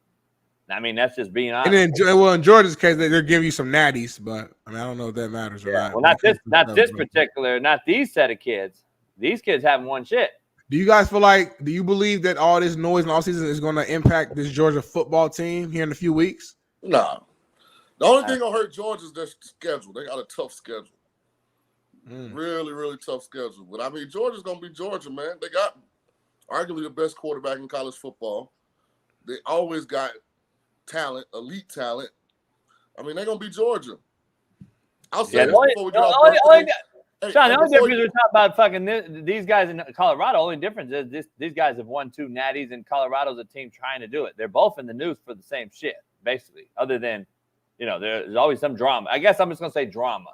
There's always some drama people are looking to pull up on both teams. One team just happened to have won a couple. The other team's trying to win. That's the only really difference. Winning cures all. Solves all problems, it seems like. Can I say something about birthdays? Please do. Those man, that shit don't ruin more friendships than anything in America, man. Do you know how hard it is when you're in a group chat to get everybody's birthday the same energy? So you got 10 guys in a group chat, like everybody, hey, happy birthday, Smitty, on early in the morning. Then we get the JB shit. Ain't nobody said nothing the whole day.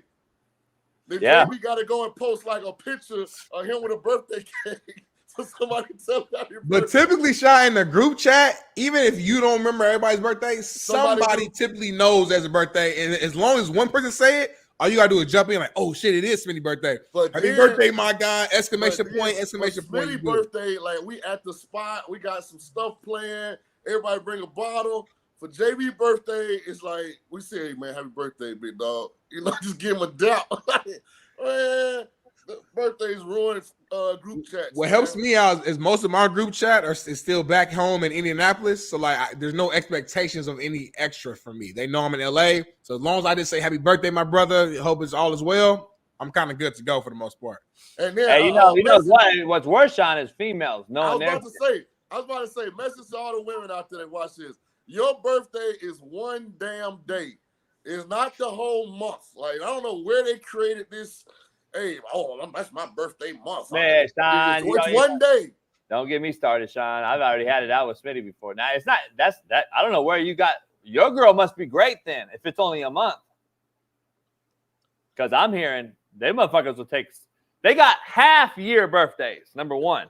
It's my birthday year. No, it's like once you get to the halfway point to your birthday. 6 months in, they got a fucking half year birthday. I said, where are you going, girl? She's like, I'm going to Vegas. My half birthday. I go, what the fuck does that mean? She goes, it's 6 months till my birthday. I go, the fuck? And then her birthday was last week, and she's still telling motherfuckers it's her birthday. And it's 6 months later, she's telling motherfuckers she's still celebrating her birthday. You still celebrating your birthday? I ain't even going. Listen, if your birthday falls on a Tuesday is not your birthday. Not the weekend before and the weekend after and the Tuesday of your birthday. They use every weekend. Hey, Shaun, their birthday was on Wednesday. These motherfuckers will use every Saturday for 2 months to say that, well, my shit fell on a Tuesday, so, I celebrated on Saturday. Bitch, you've celebrated 6 months straight. For me, I think the fair celebration window should be like just a week max. Because you're right. You're born on one day, but still that whole week, you think about the birth of y'all both got kids. It's the whole week. It's like the mother don't go home till what? Is it day 2 or day 3? I ain't got no kids yet, but when you give birth, you go home day 3. So you born this day. But then you went home officially this day. It's the whole, so a full week of celebration. I'm cool with that. Once it's past a week, now we getting a little too, all right, now it's too much money being spent, too much expectations. Right. It's insane. I'm not about to put you on a pedestal for a whole month. Your birthday is one day. Shout out to everybody in the group chat that agree with me. I had to bring that up because we're talking about birthdays. That's one of the things that's it sounds like you've been through something personally recently. It irritates me. Smitty always say that we went through some personal shit. Smitty always got to defend this shit. Like, we don't got nothing personal, Smitty. Nah, you can tell by Shaun's tone that this shit happened recently. Don't lie. Hey, Shaun, Smitty's gonna defend the birthday shit and like he wasn't born on a certain day, and he act like he was born on on 17 different days. I didn't defend it. I said I can tell by Shaun's tone that this is personal to him. Nah, you just like defending all the shit. Homie, what's your birthday, Smitty? That's January 19th, Capricorn. That's the one fucking day you get, homie. Shit, I don't want to hear all this. I don't want to hear 20 18th days, and the 21st. I don't want to hear all that shit. I celebrated 3 days this past birthday. Hey, Shaun, I don't remember my birthday on February 21st, and it happened to be a Tuesday, Shaun. We got practice. I don't remember I don't remember motherfucking JB to celebrate for a whole week. I didn't even get a call or thank. That's because the way you treat people, JB, they're gonna bring the same energy back to you. You don't celebrate them on their birthday. You don't make their birthday a big deal. They're not gonna make your birthday a big deal. People love Big Smitty, JB. It's a difference between me and you. When it's my birthday, it's a celebration for the world. It's a national holiday. By design, Shaun. By design. I don't want your motherfucking happy birthday text. I don't want nobody to know. Don't come on this show and complain about it. I didn't get any cheers on my birthday. Well, don't complain about it then. I don't want nobody to tell me it's happy birthday for a whole week. Get the Shaun. JB puts out this front like he's so gangster and hard and he don't give a fuck about nobody. It's so false. He loves people, man. When he hops off this damn camera, man, he wants everybody at his house. He wants to barbecue for the whole community, his neighbor, all his friends. He loves company. He loves that. He puts out this hard front like he's so gangster all the time. Hey, Shaun. Give me all. Everybody needs some love, JB. You need love, and it's okay. Shaun, I can love people. What's wrong? I've always loved people. That's why I've always taken. That's why I've been the coach, the mentor, to that. Okay, then, all right. That don't mean that two things can be true to your ass. That don't mean I want your birthday text all goddamn day. Two things can't be true. Two things can't be true. Hey, Shaun. By the way, real quick, $1.93 trillion has been wiped from the U.S. stock market already today, making it just real quick. I just want to give an update. Officials, this is officially the lowest we've ever been. Ever. Lowest the trade market's ever been. Just throwing that out there. Hey, the Sheik had to pay for that boxing card this past Saturday. Exactly. He made a withdrawal. And we put him in the Hall of Fame. See, I brought up birthdays, and look what it incited. I'm just look at the chat. Look at the chat. I know. Look at the chat blowing up. They pissed off, man. Shout out to Shaun, man. Shout out to Shaun. Man. And this all stems from I'm a member of a private cigar lounge here. And man, listen, I don't think people in America understand what a private cigar lounge is. That's a safe place. That's where you go, you keep the noise down, you smoke, you have private conversations. It's not the damn club. Right. And these goddamn extended all-month birthdays is really, really screwing up my cigar lounge. So I just had to put that out there in the stratosphere and hope I get some good karma back. Thank you, JB. So back to my point, full circle before we move on. I was right in saying that this was a personal topic that affected Shaun recently, which is why this was on his mind. So I was 100% right again on this show. Right. Like I damn near always am right. But anyway, moving back to the rundown here. Football like the petulant child. He got to get in the last word. Kirk Cousins was saying throwing a deep bomb to Drake London. We got a video here that we're going to show. Show it, Bailey. Show it. Here we go. Step back, 3-step, step up, pocket, boom. Woo-wee. Accurate ball, accurate play. Let me ask you, Shaun, will the Falcons be a playoff team this season? Yes, no, and tell us why. Well, let me say, if they aren't, it has nothing to do with this particular clip. I mean, this is great ball. I'd like that he threw the ball in rhythm. I like that the pass protection was good, so it wasn't like one of those where the guy's obviously sacked and then he throws a touchdown and people that don't know football tweet it out like it's this miraculous play. So I like that it was a legitimate play. I still think Atlanta got some question marks on that defensive front. We'll see. I think they're in a better spot than they were last year. I'm not ready to say that I'm buying stock in the Falcons. I'm going to take a wait-and-see approach, to be honest. But I do like Raheem Morris as the head coach. I like upgrading the quarterback position with Kirk Cousins and Michael Penix. And now we'll see. I actually think that they will make the playoffs, man. It's more so one, I'm a believer in Kirk, a believer in the sense that he can win a lot of regular season games, right? I think there's a ton of young talent there on the offensive end. I do share the same feelings with you, Shaun, as far as the defensive side and not kind of just the unknown, right? Especially up front, not really knowing, how deep they really are. I know they got Grady Jarrett, I believe. Got Big Grady. Yeah, other than him, though, it's kind of like a lot of unknowns there on that line, the kind of unprovens that you want to see there. But also, I mean, they play in a one of the weaker, I would say, divisions, right? I think that the Bucks won last year with what was it, 9-8 record? I think they're 8-9. Or 8-9, yeah, like that was the winner. So it was like, all right, the bar isn't that high to go out there. So you go out there and go 10-7, you will likely be the winner of that division, which I can seeing Kirk Cousins go 10-7 in that division to me is very likely. Like I can see that happening. And one thing I didn't say, I think Tampa's going to be really good this year. I really do. If their offensive line plays average football, I think they got a chance to be pretty good. Now, I gotta ask you this: are you saying that like with your mind and your football knowledge, or are you saying that with your heart? Listen, I'm not even allowed in the Bucs facility unless it's like certain events going on. Like I'm the most critical former Buck player ever. Like I had a radio show there. Like anybody will tell you, I have no problem being honest about the Bucs. All right. I just want to ask because the people listening might, you know what I mean, they might have that same question. So I want to ask you. I'm telling you, the thing about it, I'm from St. Petersburg, Florida. I started at quarterback for the Bucs, and we still kind of got like not a bad relationship, but it ain't like a kumbaya relationship either. All right. Hey, Jeremy, real quick, Shaun, before you leave, real quick, I gotta ask you one thing. What is your take on this?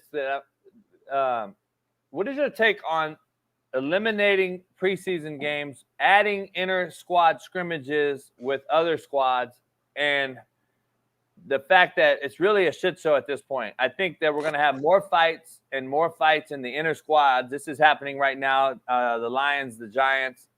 Let me ask you: do you see taking away games and then adding these inter squads? To me, you don't get shit out of this. None. And this inter squad shit, it became a sexy thing years ago, and then to me it's lost all its luster. It's lost all its benefit. Like it benefits you no more. Like this shit is a joke. We're in shorts, Shaun. Number one, we're not really hitting, and when somebody gets hit a little bit aggressively, it turns into a fight because you're not supposed to hit me. What are we doing? Like it's an oxymoron. So I'm completely on the other side of this, JB. I think they should do away with intra-squad and make the preseason more of a priority. Well, that's my point. That's what I'm leaning. Right. I'm talking about, but it looks like they're trending in the other direction. We are. We're going to end up being this only. Yeah, right. Well, I agree with you. Yeah. I think they should do away with intra-squad. One reason being, this isn't like having your 53-man roster going against somebody else's 53-man roster where everybody got something to lose. It's damn near 80-some guys in there. So you got all kind of like components that are not going to be there in the regular season that can incite these, you know what I'm saying, situations. So, yeah.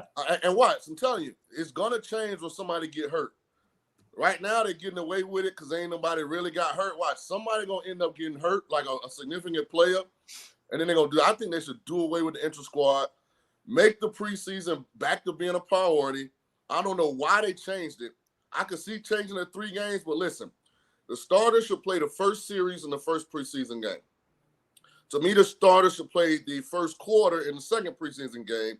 In the third preseason game, they should play the first half and the first drive of the second half. And then we should go play real football. Like, that's one of the things when we talk about Aaron Rodgers not playing or, you know, some of these other superstars not playing, it's about getting that year's unit ready for real football. So you play a series in the first game just to get you guys used to getting in and out the huddle, having a drive.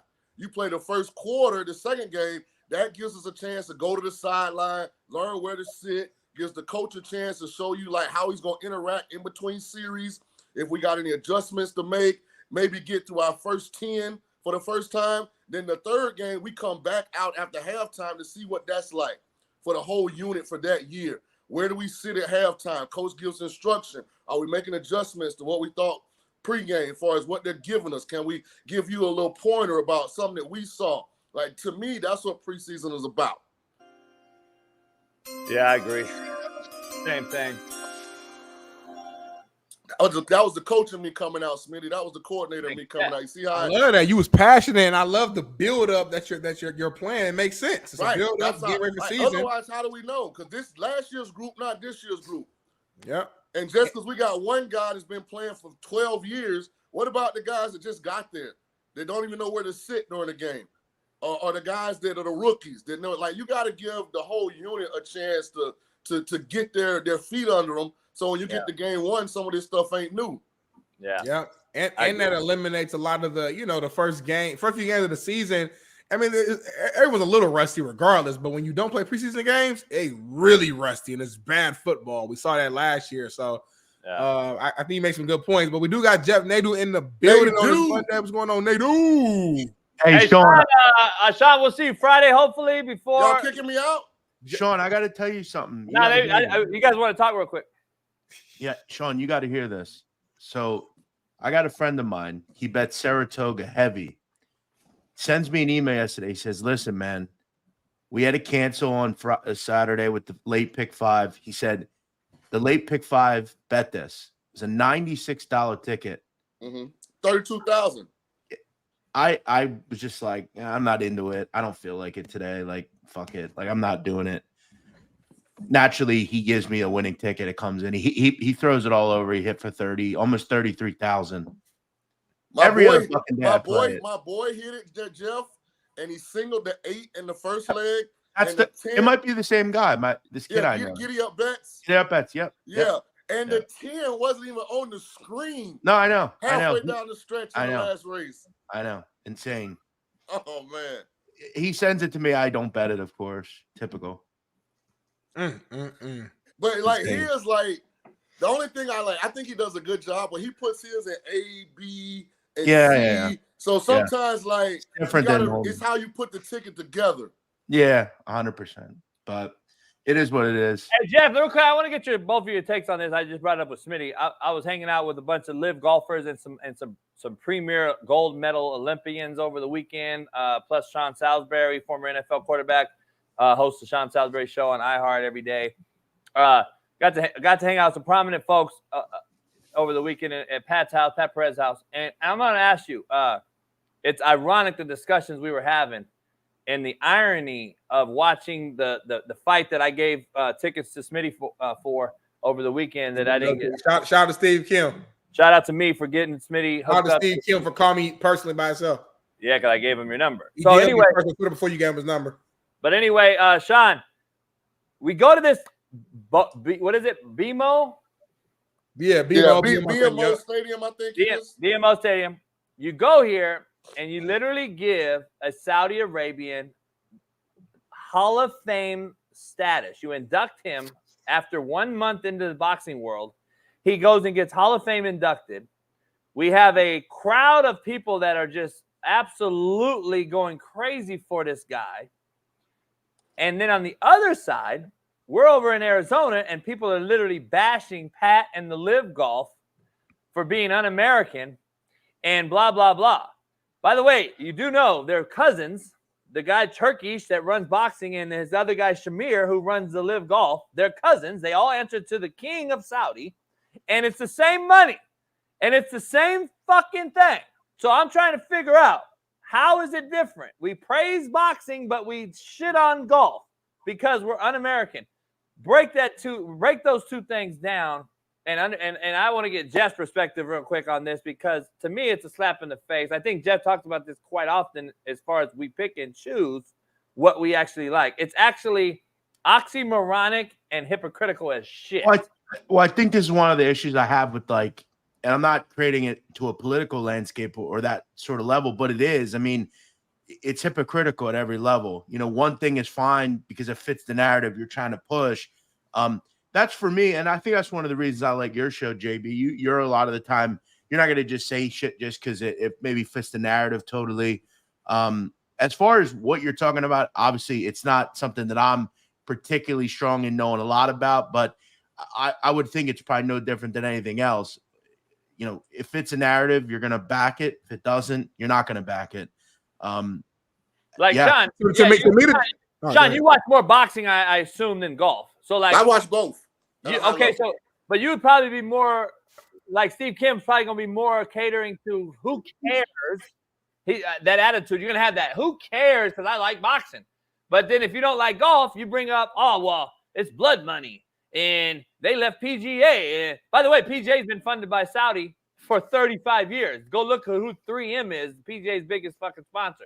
Go look at who FedEx is, Saudi based. So like, it's crazy to me. It's hypocritical. But so JB, to me, this one was pretty simple.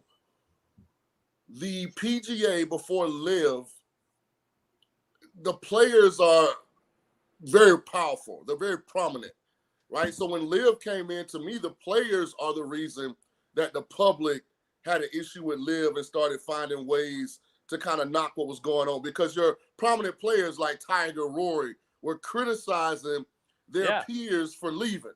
Right. Whereas in boxing, the employees, the boxers, are super happy that the Saudis have gotten involved because the money's being elevated, the cards are better. You know what I'm saying? Like, so I think it starts right there, at least with these two, with this comparison. Yeah, that too. And then also the sport's different, right? Golf is just like, it's like good boys club in a sense, right? Where it's like, the PGA was always looked at as like this entity that it was special and you want to be a certain way to fit. So the fact that you have any type sort of competition to this established, system, so to speak, is already together, I think it would just cause some jealousy and some issues where boxing, they're just like, it's not even like a competition. Like, they're just funding an already existing thing and making it better. You know what I'm saying? JB, to Smitty's point, they attacked not just golf, but the way PGA has kind of dictated that golf is supposed to be interpreted. That nobody can make noise in the crowd. Everybody got to have on long pants. Shirt got to be tucked in. No music. The tournament got to be 4 rounds, Thursday to Sunday. Like, and here comes LIV with all this money. You can wear shorts. We're going to play teams. We're only going to play 3 days. Right. Like, so they kind of attacking the whole establishment. Now let me break this down so everyone out there who's contrary to belief understands this. There's a reason why this is. You mentioned 2 players, Tiger and Rory, the two highest paid golfers in the history of golf and the sport. Almost billionaires, right? Billionaires. We're talking billion with a B. Now, take the 99% of everyone else and understand something. Golf is the only pro sport on planet Earth where the player pays to play. So let's be clear here. There's a reason. So to counter your guys' argument is Smitty, Shaun, Jeff, and I are paying to come on this show, and Jeff and I say, hey, McAfee's going to pay us to go on his show. You guys should come with us. And you two say, nah, I'm going to keep paying to play because I got billions of dollars. I can afford to pay to play. Jeff and I are like, well, we don't. We're going to go and follow this other trend and get paid actually for doing this shit. That is what the golf happened. That's the separation between LIV and the PGA and the far few between. If you've noticed, more and more PGA players are going towards the LIV because I don't got to pay $50,000 a weekend to go try to make the cut to actually make money. $50,000 out of my pocket. Let me ask you something. So people are pissed off because people who have their own free will decided to go to a company that are going to pay them a lot of money. Yes. Is it maybe just more of we're jealous that we're not making as much as they are? Like, why do we have such a problem in our society with counting other men's money? But that's my point to this whole hypocritical thing.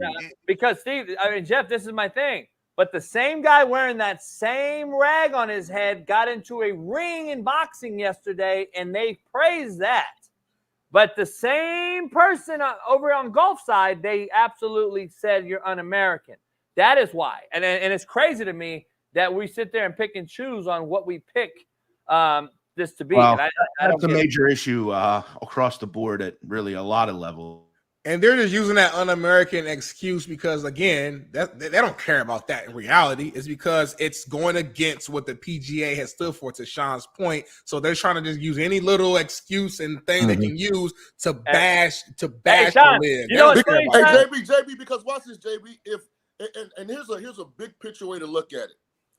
If LIV Golf can find the actual American TV platform where they can actually present that's what they're working on. That's what they're working on. Yeah. Watch what happens to the elitist, high-level, members-only golf clubs in America.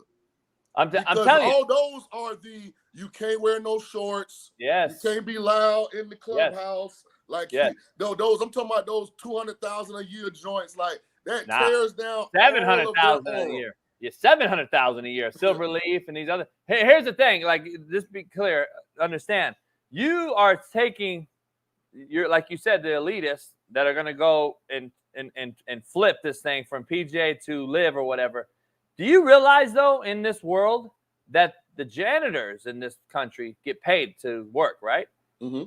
And so do the janitors at the PGA. So does everyone that operates a PGA event. They get paid. So if the janitor at the PGA gets paid, why the fuck the talent shouldn't?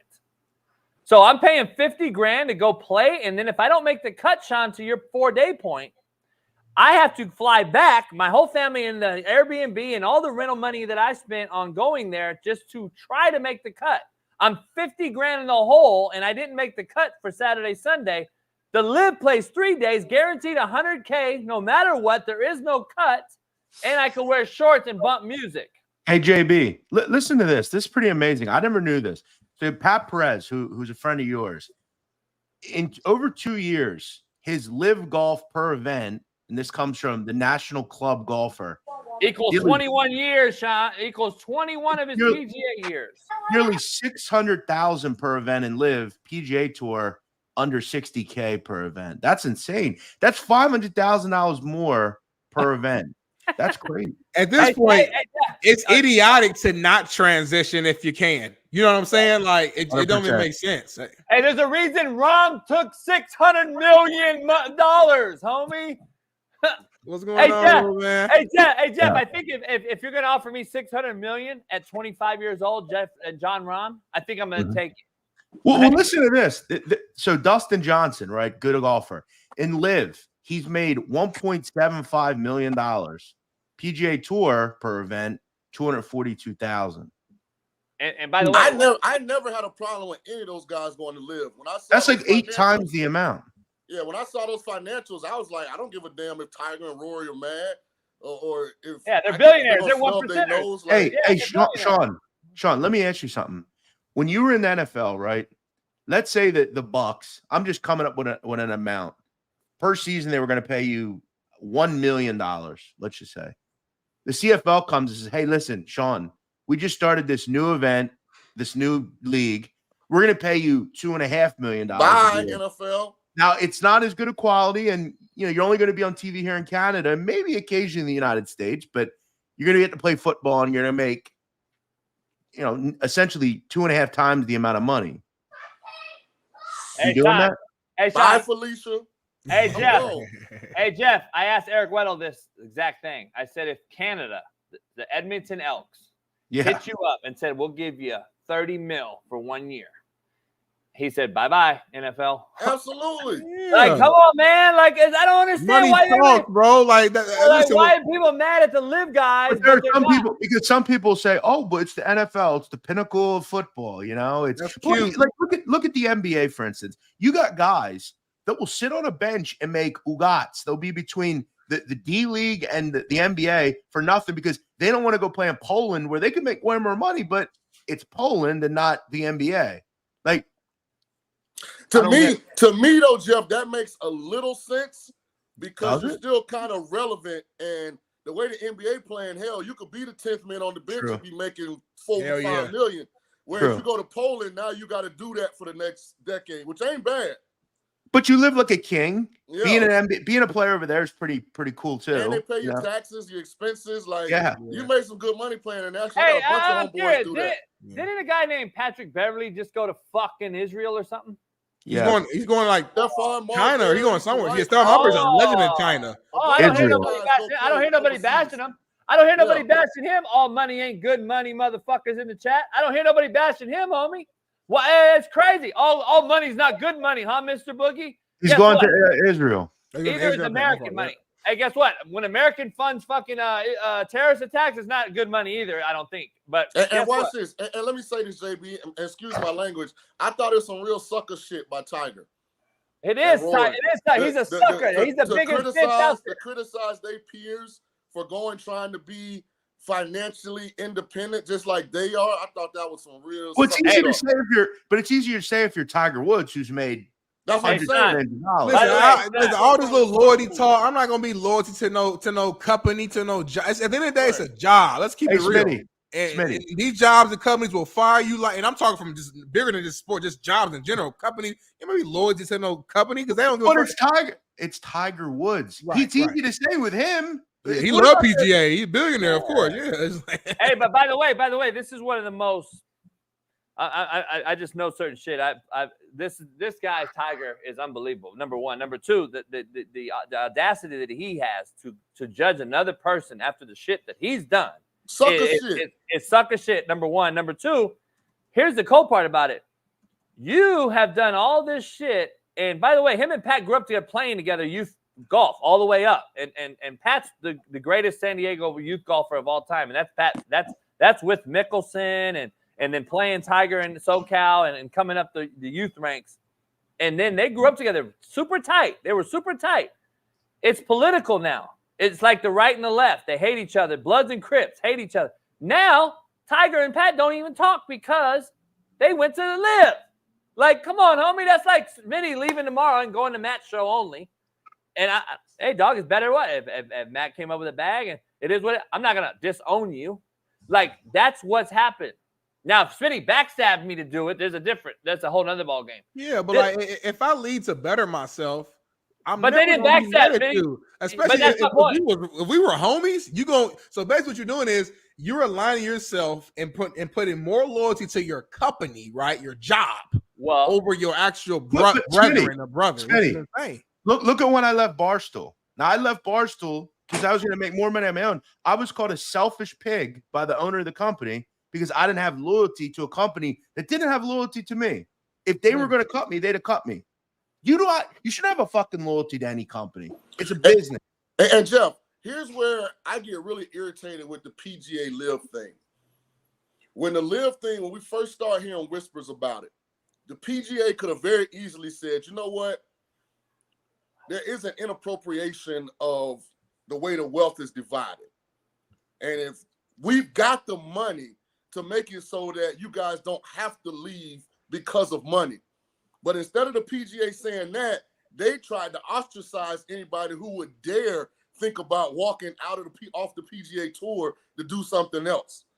Like they could have deaded all this. And this is where I really got a problem with Tiger and those guys. I would have been okay if Tiger would have said, listen, we need to step up to the plate as a tour and make it so that guys don't have an option to go somewhere else and make this kind of money. Because the PGA Tour making trillions with this TV deal. Hey, Shaun, this is the cool part, though. Tiger and Rory had the opportunity to fix all this. That's what I'm saying. They could have fixed it in one day. They let this shit do it. They could have it would have been a collaboration. This thing would be over and done. This would be all one again. Those are the two biggest voices in all of golf. And by the way, Rory McIlroy has reneged and it has been caught being hypocritical 17 different times.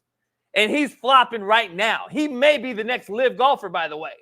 That's what the crazy part about this is.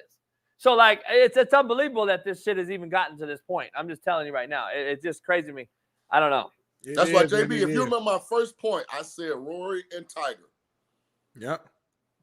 Hey, and Smitty, to your point, if I don't endorse you to go better yourself, that means that I really am endorsing you to stay bad. Yeah, I'm hating.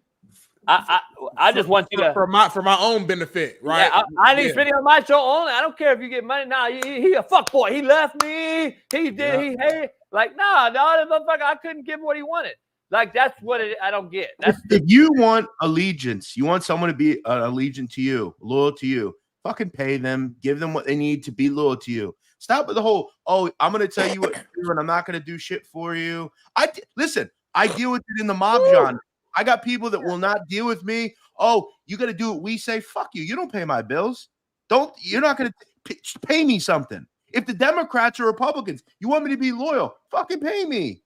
You hit the nail on the head with that, Jeff, boy. Hey, in America, that's the part I want to get. Your money is loyalty in the business world. Like your money shows how you feel about me. Don't tell me you want to stay here and be loyal and all that. You ain't paying me my worth.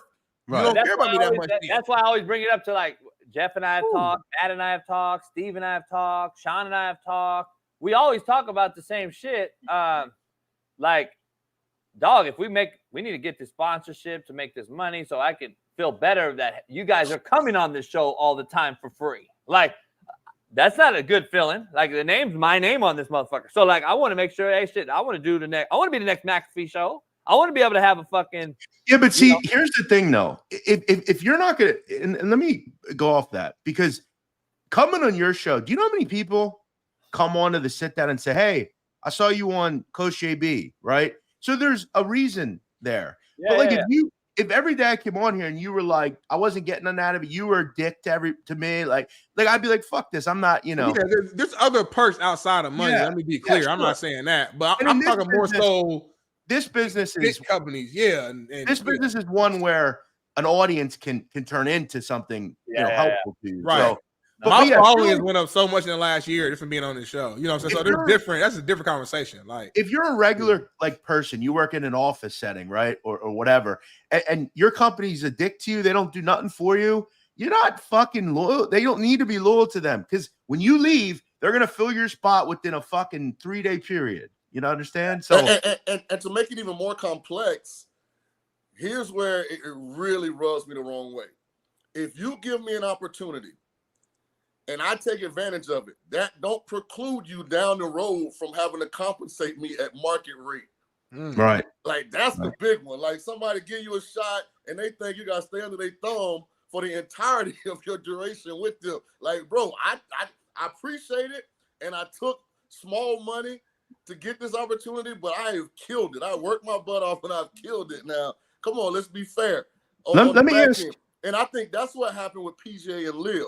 The PGA Tour was looking at it like, we're giving you this platform, you know, to be on the biggest stage in golf. And the players are looking at it like, hey, man, these TV contracts are going up.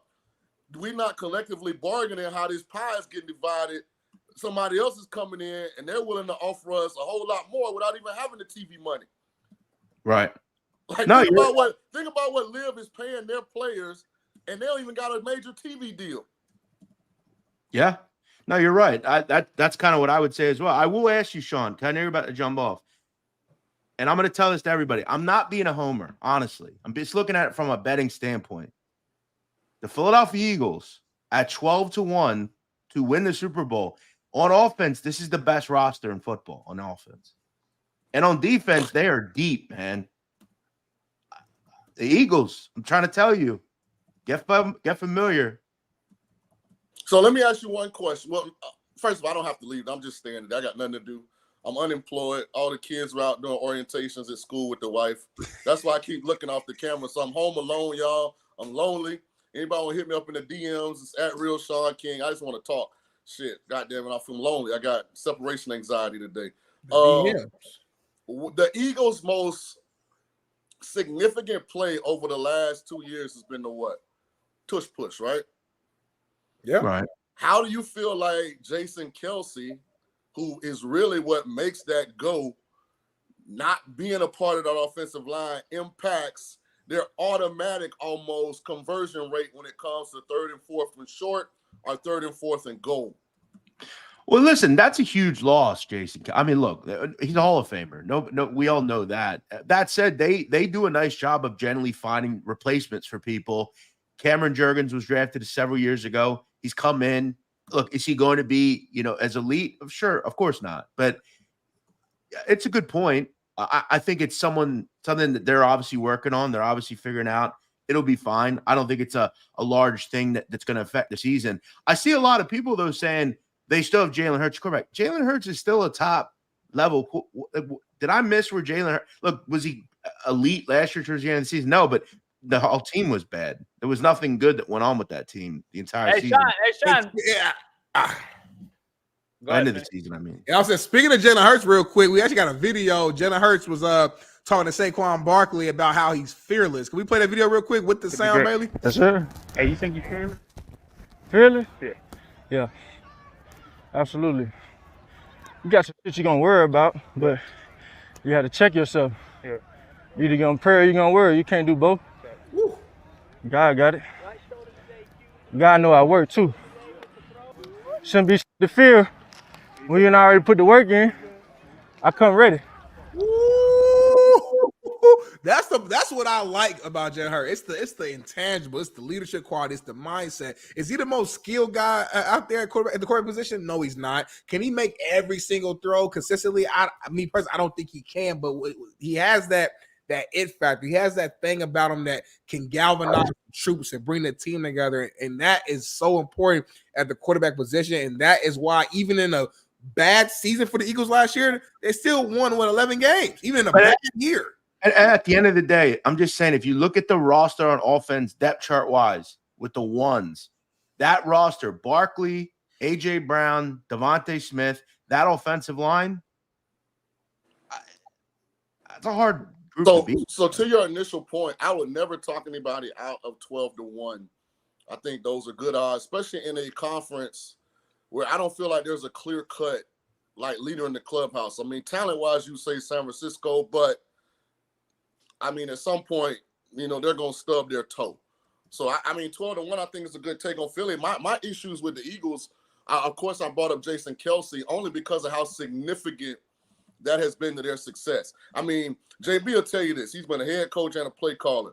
To have something that you can go to in 3rd and 2 or 4th and 2 or less or any goal line situation, and it's an automatic success, I mean, that's something that most teams don't have. Secondly, my second greatest point or issue with the Eagles is Nick Sirianni. Like, he has emotionally fell apart since Shane Steichen and Jonathan Gannon left town. Like, my thing last year wasn't talent, it was body language. Like, Philly looked like a team that had turmoil going on. But I think they realized pretty quickly they made the wrong decisions at coordinator. It's one of the reasons neither of them are there anymore. True. Look, is Kellen Moore the greatest offensive? Of course not. We haven't seen him win, but he stabilizes their offense a lot through play calling. And on defense, they have a guy who, they really like in Vic Fangio. So, hey, real quick, Shaun, we're going to transition to something you don't want to talk about, but you're going to stay on the show because you're lonely. So you're going to have to deal with this. No Diddy, no pause, whatever. Pause. Sorry, Shaun. I try to protect you, but you're here now. Hey, real quick, but seriously, I'm going to turn it into a sports take. I'm going to turn it into a take that I got to get you. I'm going to read the chats. I'm preparing myself. I got a Twitter that's gone basically viral. I did not realize that till this morning. It's got over 6 million views right now. I didn't see this. Yeah, it's going crazy. They just quoted me on that quote thing or whatever. Wait, what's up with that? Wait, hold on a second. What's up with that tweet, JB? That was a little harsh. Well, that's what I want to get to. Dwayne Wade came out and said he got his nails painted. Say something now. And I said, that's what I said. He's talking about Noah Lyles, who won the first gold in the 100 meter for the men in over 20 years. He had his little nail design with the American flag. So D Wade was just saying any guy's nail painted. So say something now, because D Wade obviously is an advocate for painting his nails and gets a lot of backlash. So we know why he's doing that. So listen, I just want to be clear here, since we're talking about hypocrites and all this, and I see Shaun's face already. I want to be clear. So I can't say this, but he can push an agenda on us. That's okay. It's fine though. He can push the agenda of his son, daughter, whatever that is, combo mix, versus me saying this.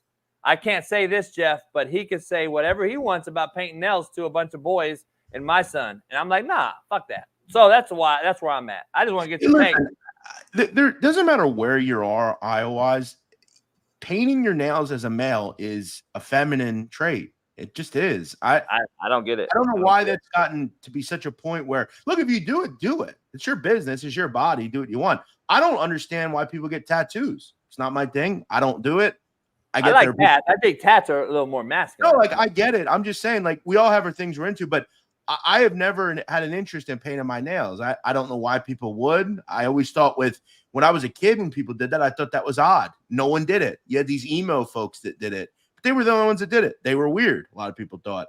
Now it's a commonly accepted thing, and we're supposed to just accept it. It's a feminine thing. It just is. And you can't expect people to not think that when they see that. It's weird. And pushing it on other people that it's a normal thing.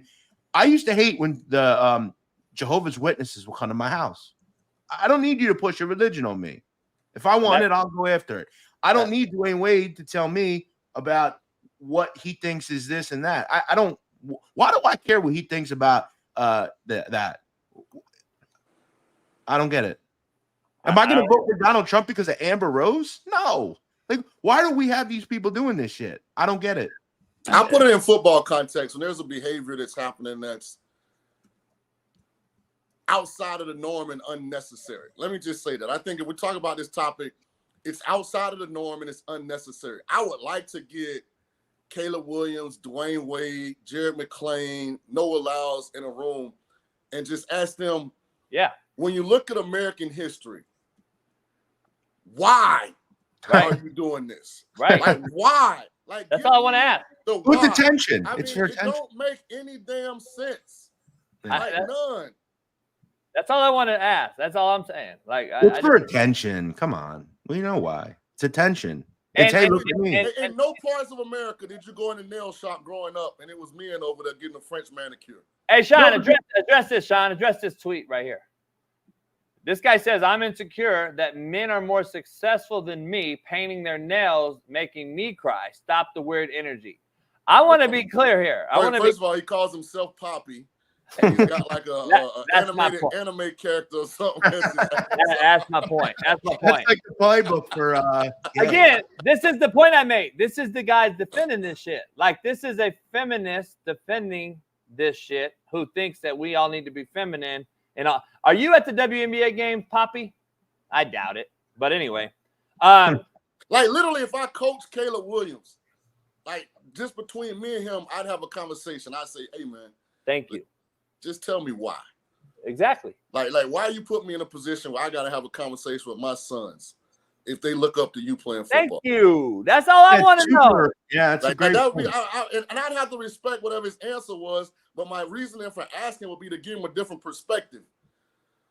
You know, just because you think that you can handle it, like you put others in a position to have like these weirdo conversations for no reason. Shaun, what's the difference between spin the bottle drill and I got to go have a conversation with my QB now saying, why are you doing that? Because I watched Patrick Mahomes do it. Let me jump into that point. Obviously, you guys know where I stand on the painted nail. That's not my vibe. It's not what I do. It's not what I'm used to being around. The men I'm around, that's never been something that even been a conversation. To each his own, whatever. I don't care because like they ain't got nothing to do with me. So I don't care about it. But to your point though, Shaun, about you saying like Caleb, for example, putting you and others in positions where they got to have these conversations with their kids or amongst the teammates, things like that. Let me ask you guys this then. So you guys believe that as players, every decision they make, they have to think about everybody else. They can never do something for themselves because they want to do it. They have to always think about, damn, I really want to do this. But, you know, Sean King's kid might be a fan of mine. He might not understand it. So let me just sit back and do that. Because if that's the case, we get to a very, very slippery slope with a lot of decisions that we're thinking about. Things that even as men that we sometimes praise, but that's not necessarily the right thing to do. Being out here with multiple women and 9 women, we praise it because we men. But technically speaking, it ain't necessarily the right thing. And that's just an example. So but if that's the case, it's a slippery slope, right? But he's doing something culture that's very odd and no one does it. He should explain why he's doing it. Just like if like Michael Vick should explain why he was fighting dogs and killing. That's weird. No one does that. He's a person people look up to. Can I think the context, Smitty, is totally wrong from you to say that, in my opinion. Shaun specifically said, I need you to have a conversation with me because I'm your coach. And why I have to go talk to my son that I talk about who I coach with. There's a difference in I don't know Shaun at all, and he has to think about Shaun's son that he don't know. I agree with you. No, you're not thinking about that. But if it's a guy that I coach, I should know why you're doing this so I can explain to my son who idolizes you at my home. That is the context, and I don't believe you explained it right. That's all I wanted to say. So okay, so you stay on the example. Let's use Caleb as the example. Let's say Caleb say, Coach, I just like it. I think it goes with my fashion, and that's it. I think it's a good style. It goes with my style. I like the that's what he depending about what I'm wearing, and that's all it is. But that's what Shaun asked. Okay, cool. So after that happens, what happens next? Shaun can explain to his son. I'll be like, okay. So cool. So everything cool now. But we then good I know don't know about it's cool, but. So this is the kind of coach I always was. I'm always thinking ahead. So then when the report comes out that Caleb got in the breakdown and kind of chastised the guys for not cleaning up the locker room because he cared about how it impacted the janitors, I would call him back in the office. I'd be like, you see that compassion? You see that grace that you're giving the janitor? That you were willing to call out your teammates for something that they weren't doing that impacted the janitor? That's what I was telling you with the conversation about the nails. Hey, show this video, by the way, because I hear this is – I was in Arizona, so I didn't hear about this, but I know a lot of folks are pretty upset about it. Shaun, I got to get your take as a veteran in the locker room. Let's say you're 9 years in, and this rookie comes in with his painted nails and chastises the roster. What's going on with your take on this? Can we have a video on this? Hot tub, we all use the cold tub. We all use the bathroom in all the areas. He was like, hey, man, like, we're getting a little too sloppy. You know what I'm saying? We're leaving water bottles and towels and all type of things around, man. Like, these custodians have a lot of square footage they have to cover in this whole building. Let's try to help them out by cleaning up after ourselves.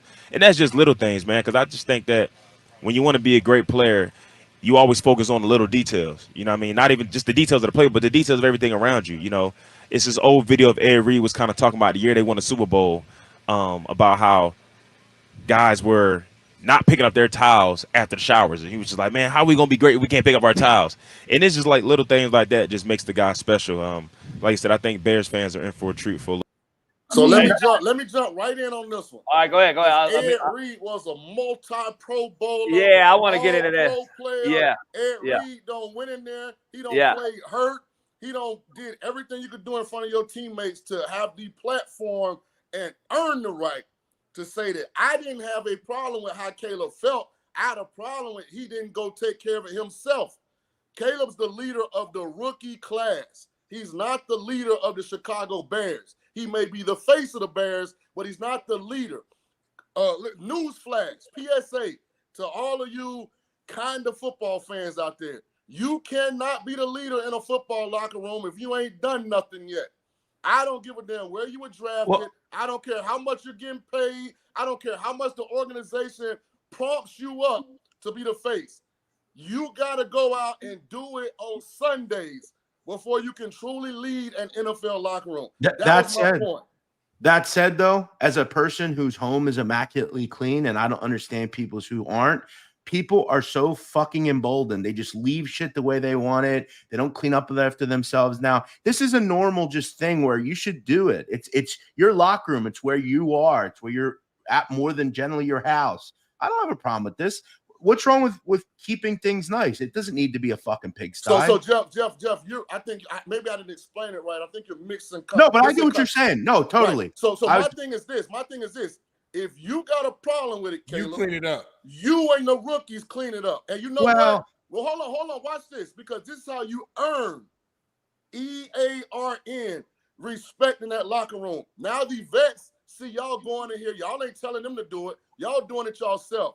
Y'all showing that y'all willing to not just talk about it, but be about it. And yeah, but Shaun, not for nothing. I mean, they're not exactly a team that has a ton of like great legendary like stars on that team. I mean, who the fuck's on the Bears? Seriously. I mean, they got Keynan out. They got DJ Moore. No, but I'm talking about people that have been on that team and have been like long-term, players in Chicago that have built something there as well. I don't know if he's trying to be the generational guy. He's just trying to say, hey, we should make it look nice here. I don't think Keenan Allen just came in there. He's not a bear. I think Caleb's intentions were pure. Actually, yeah, I think his intentions were like, I'm trying to set a tone here because the Bears have not won. Let's be real. Bears have ain't won since fucking 85 or something like that. So I'm trying to set a tone. But to Shaun's point, that's not going to go well in the locker room when you haven't did anything yet. So my thing is great point, great mindset of what you're trying to do, but do it differently. Like Shaun said, if he would have went out there himself and started cleaning up, and then maybe made a comment like, "Hey guys, myself, I got the rigs together. We went in and cleaned up after all of us."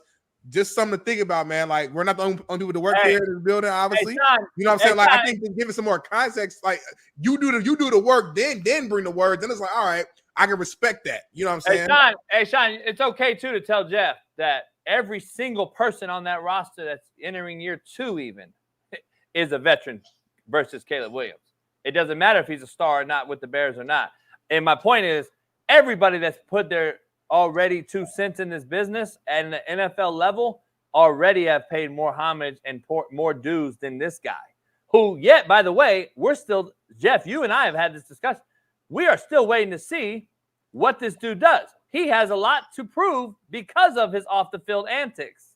And you have said in particular, you don't give a fuck what he wears on his nails. No, and all I that. don't. If he balls out, right? Fuck it. 100%. My point is, if is the key question word here. We got to make sure we can do it first. And I'd rather, kind of skate on the side of being humble first and earning my respect rather than try to demand respect when you have yet to earn respect. I got to ask you guys.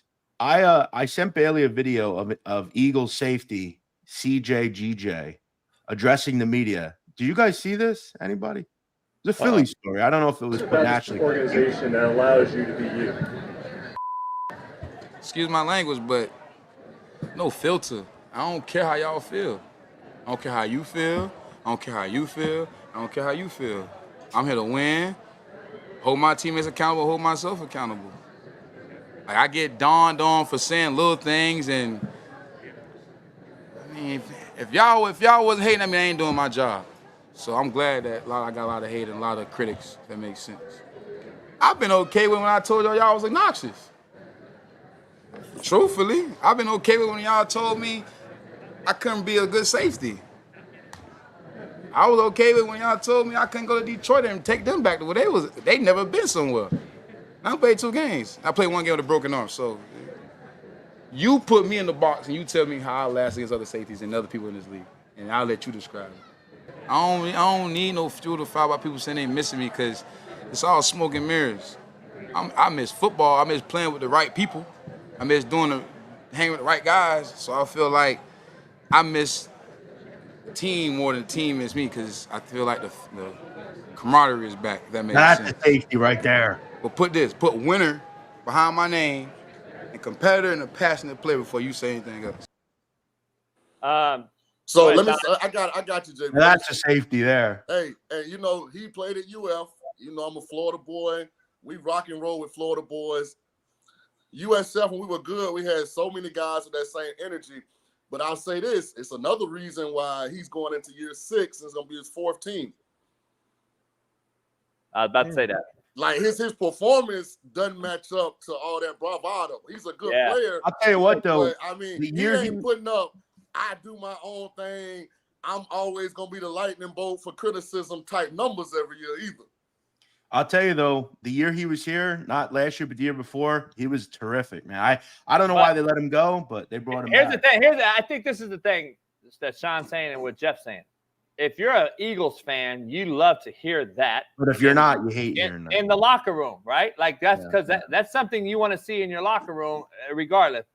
If you're not, you're looking at it as, okay, you played 2 games with Detroit. How are you claiming getting them to the NFC title game? Like, you know what I'm saying? Like, people are going to always have that yin and that yang. That's all I'm saying. Like, so, maybe we'll see. He was there, though. The only thing I'll say in defense is he was there already. He understands that culture already and knows maybe what that team has, if they're close to a Super Bowl team, or are they closer to what they were last year. I think he knows that right now. Like, I think he's a good player, JB, but he was drafted by the Saints.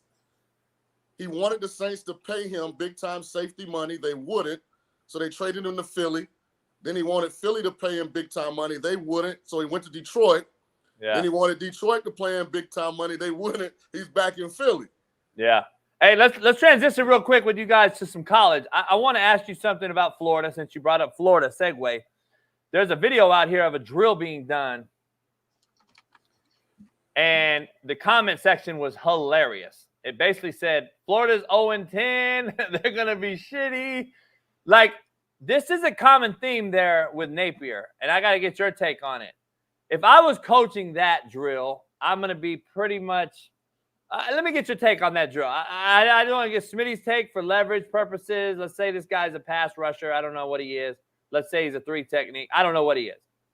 What do you think by the drill and the effort, Shaun? The effort, Smitty. What are you taking away from that? Because the common theme in Gainesville is this is allowed, not coached. That's shitty effort for me if I'm a head coach. I don't know about you, Shaun, but look at how he finishes. To me, that's what I see at Florida a lot, Smitty. And I think we accepted this now as the new norm. But go ahead. Let me get both your takes on this. I think that's bad recruiting. That's senior. Then you allowed it. But then you're allowed it. You're not trying to get him better either.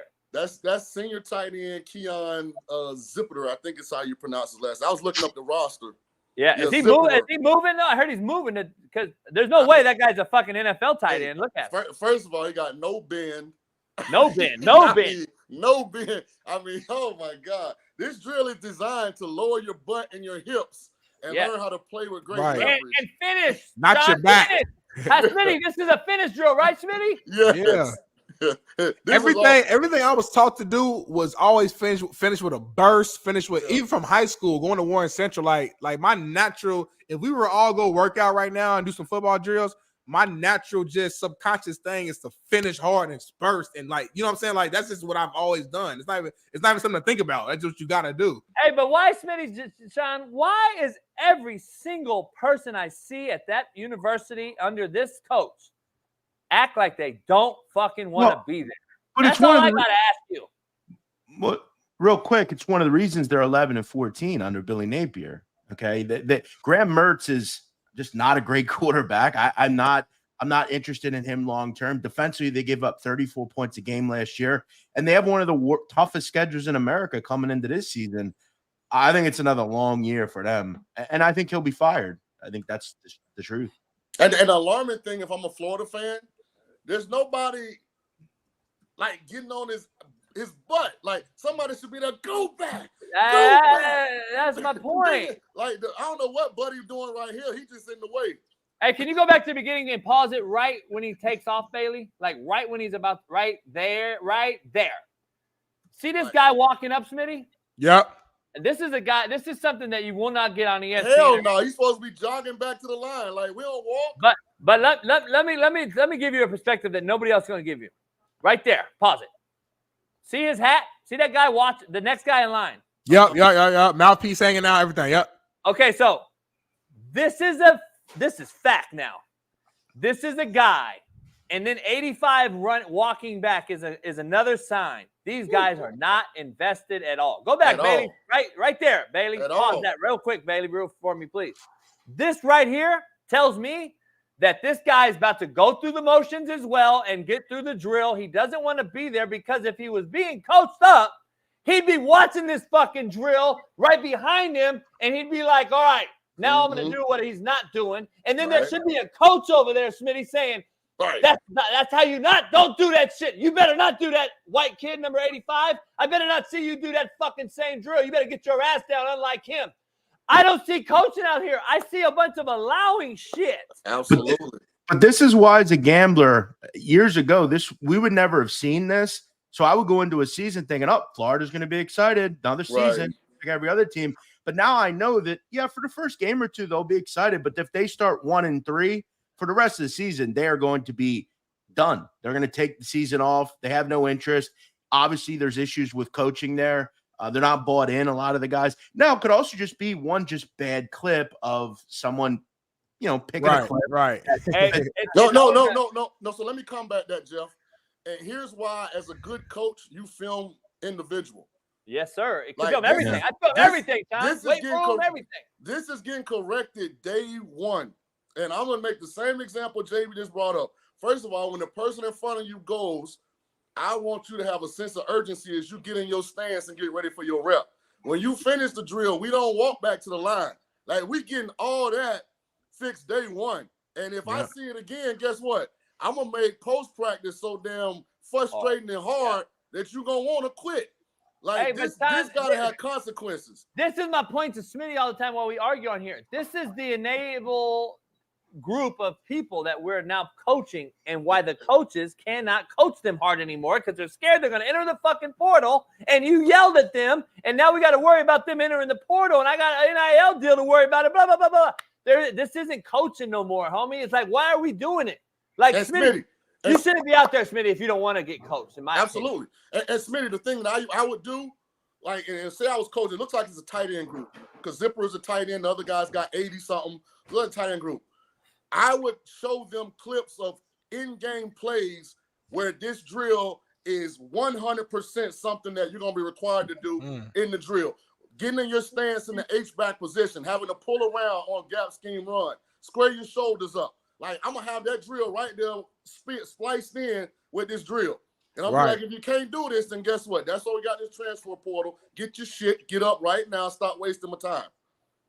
Yeah. And John, I'm gonna have the amount of hours we got in a week to do individual amount of minutes. John, I'm gonna be honest. I'm gonna add something to that drill because what are they doing? And you explain what they're probably doing. This is probably off of a pull, or this is probably and he's kicking out the air. He's kicking out. This is probably this is probably the floater H-back, right? He's coming across the formation at the snap to kick out the 5 technique, and that's what the drill is. Why not put a body there with a bag? Right. Because that's what I was thinking. Like have a person that actually give some resistance back. Well, also or have somebody on the shield standing up at least. Yeah. Also, it's body size. I can move a little bit, and I can make you take it. Because by the way, the last time I checked on a floating tight end coming across the formation, the 5 technique's not just sitting there like this. Right. They're never like that. He's gonna move. He's gonna wrong arm you. He's gonna fucking do some other thing. Why? This is another point. Lazy coaching. This is lazy. How about have a fucking GA? You got 96 coaches out here. How about you have a GA hold a bag? And there's a coach right there. And that's my point. And he's probably a GA because you could just tell by the swag. Yeah, he ain't their coach. Yeah, because he didn't even make any comment of the effort right there. That was a real coach. I would he didn't say nothing. He didn't say nothing. Look, he just watch it go through.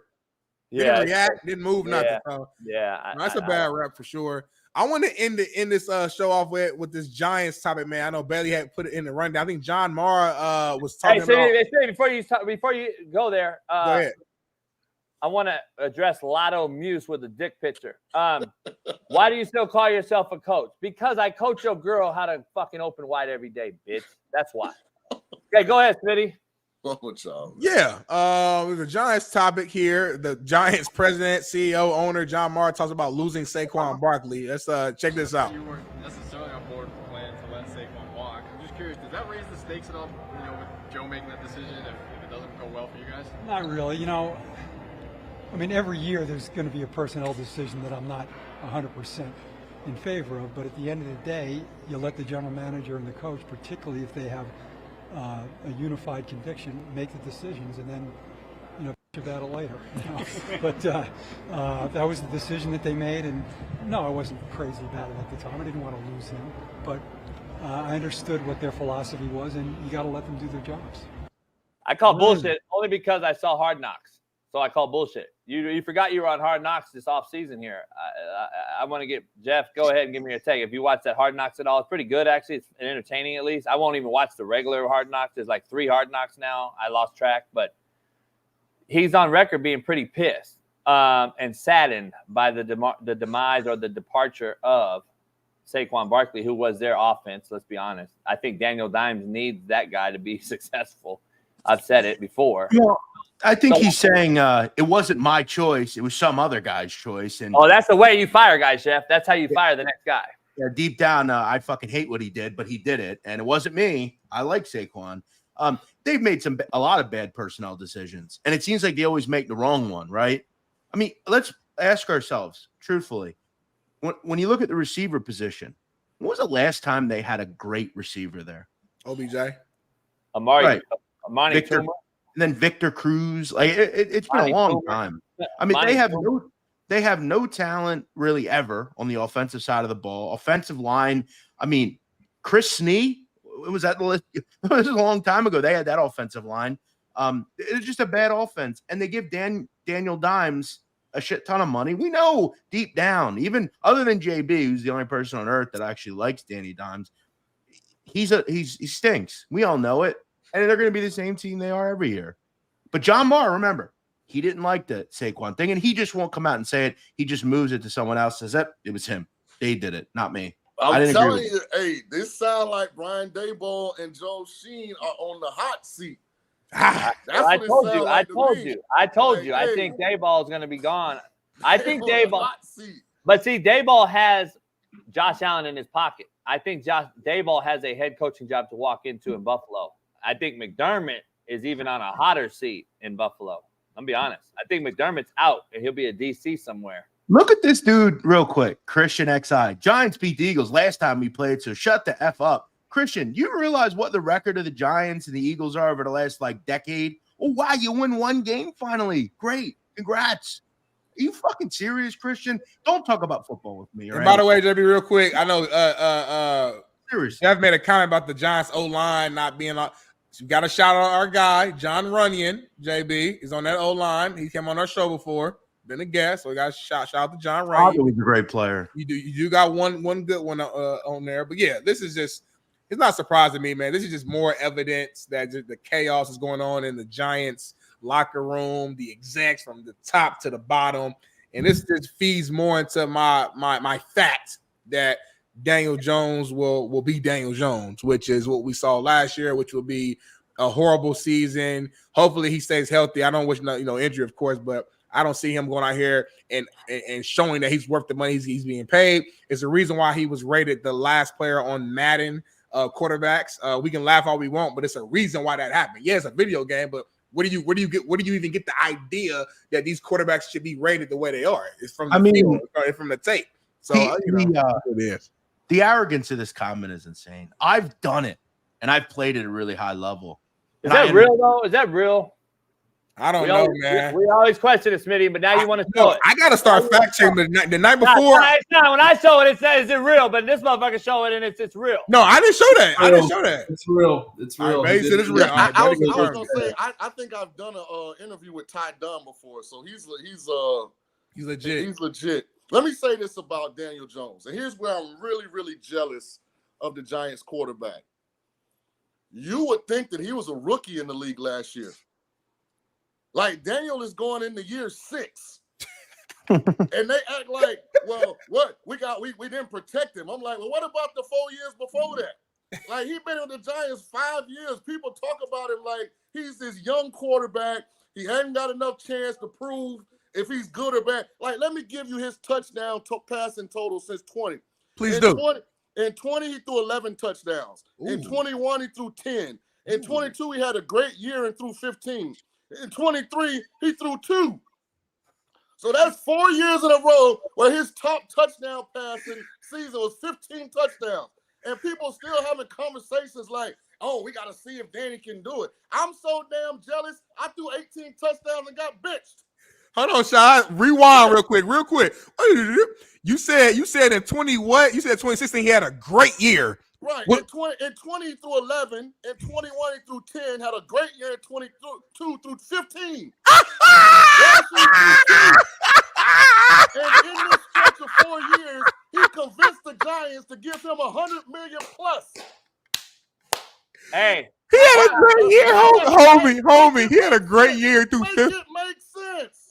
Hey, but Lamar Jackson, he's overrated. He sucks, though, right? Make it make sense, homie. I'm done. I'm done talking. Hey, Smitty, you don't Shaun, go ahead. Go, Shaun. Hey, Smitty, you don't want to go there. Your MVP threw 22 touchdowns, homie. Hey, JB. And he was ranked second in the top NFL top 100 amongst his peers. Ranked number 2 amongst his peers. That's what his players think about him. Hey, I'm not going to let Smitty use me as a conduit to his bullshit. This is not an attack at JB. This was me being super frustrated where how does he get this long a leash? People act like the last 4 years didn't exist. Like, I'm talking about the national narrative. Oh, we're going to give him 1 more year because the O-line wasn't good last. What about the 3 years before that? Listen, I'm not saying you attacking JB. You're attacking the media heads who continue to give him passes for playing shitty. It just so happens that JB is one of those media heads that continues to give him a pass for playing shitty. Smitty sent me a graphic the other day, and it was the fucking Madden ratings. And I'm sitting there saying, you shitting me?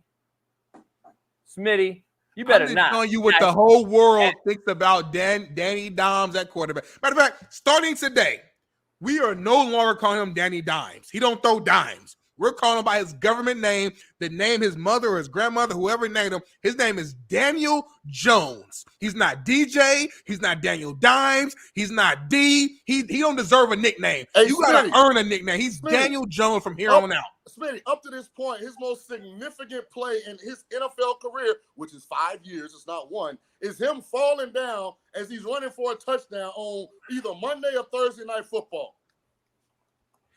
Hey, man, that's a fact. And that's how we're going to end the show, man, because you dropped the bomb. I love ending the show on a positive note. Shaun, you stayed on here for an hour and a half. We appreciate you. Jeff Nadu, you stayed on for an hour, man. Make sure y'all go follow. Hey, we got 10,000 right people. Now, we got 10,000. We got 10,000 right now in here. Also, remember, overall.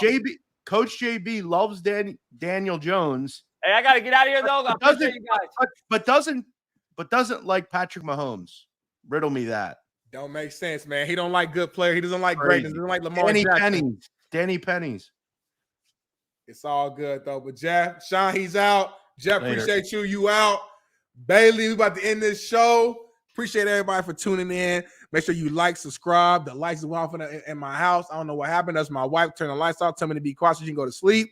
But appreciate y'all for tuning in. Hit that subscribe button. Make sure you go follow, become a member, join the Discord, follow Big Smitty on Instagram, Darnell_Smith95. And just make sure that the best shoe is the best shoe. You have a great rest of your week. Great Monday. We out. Peace. Issues get pressed so fast you don't get sacked like bags and baggage. Smitty and Jason Brown kill the ass around.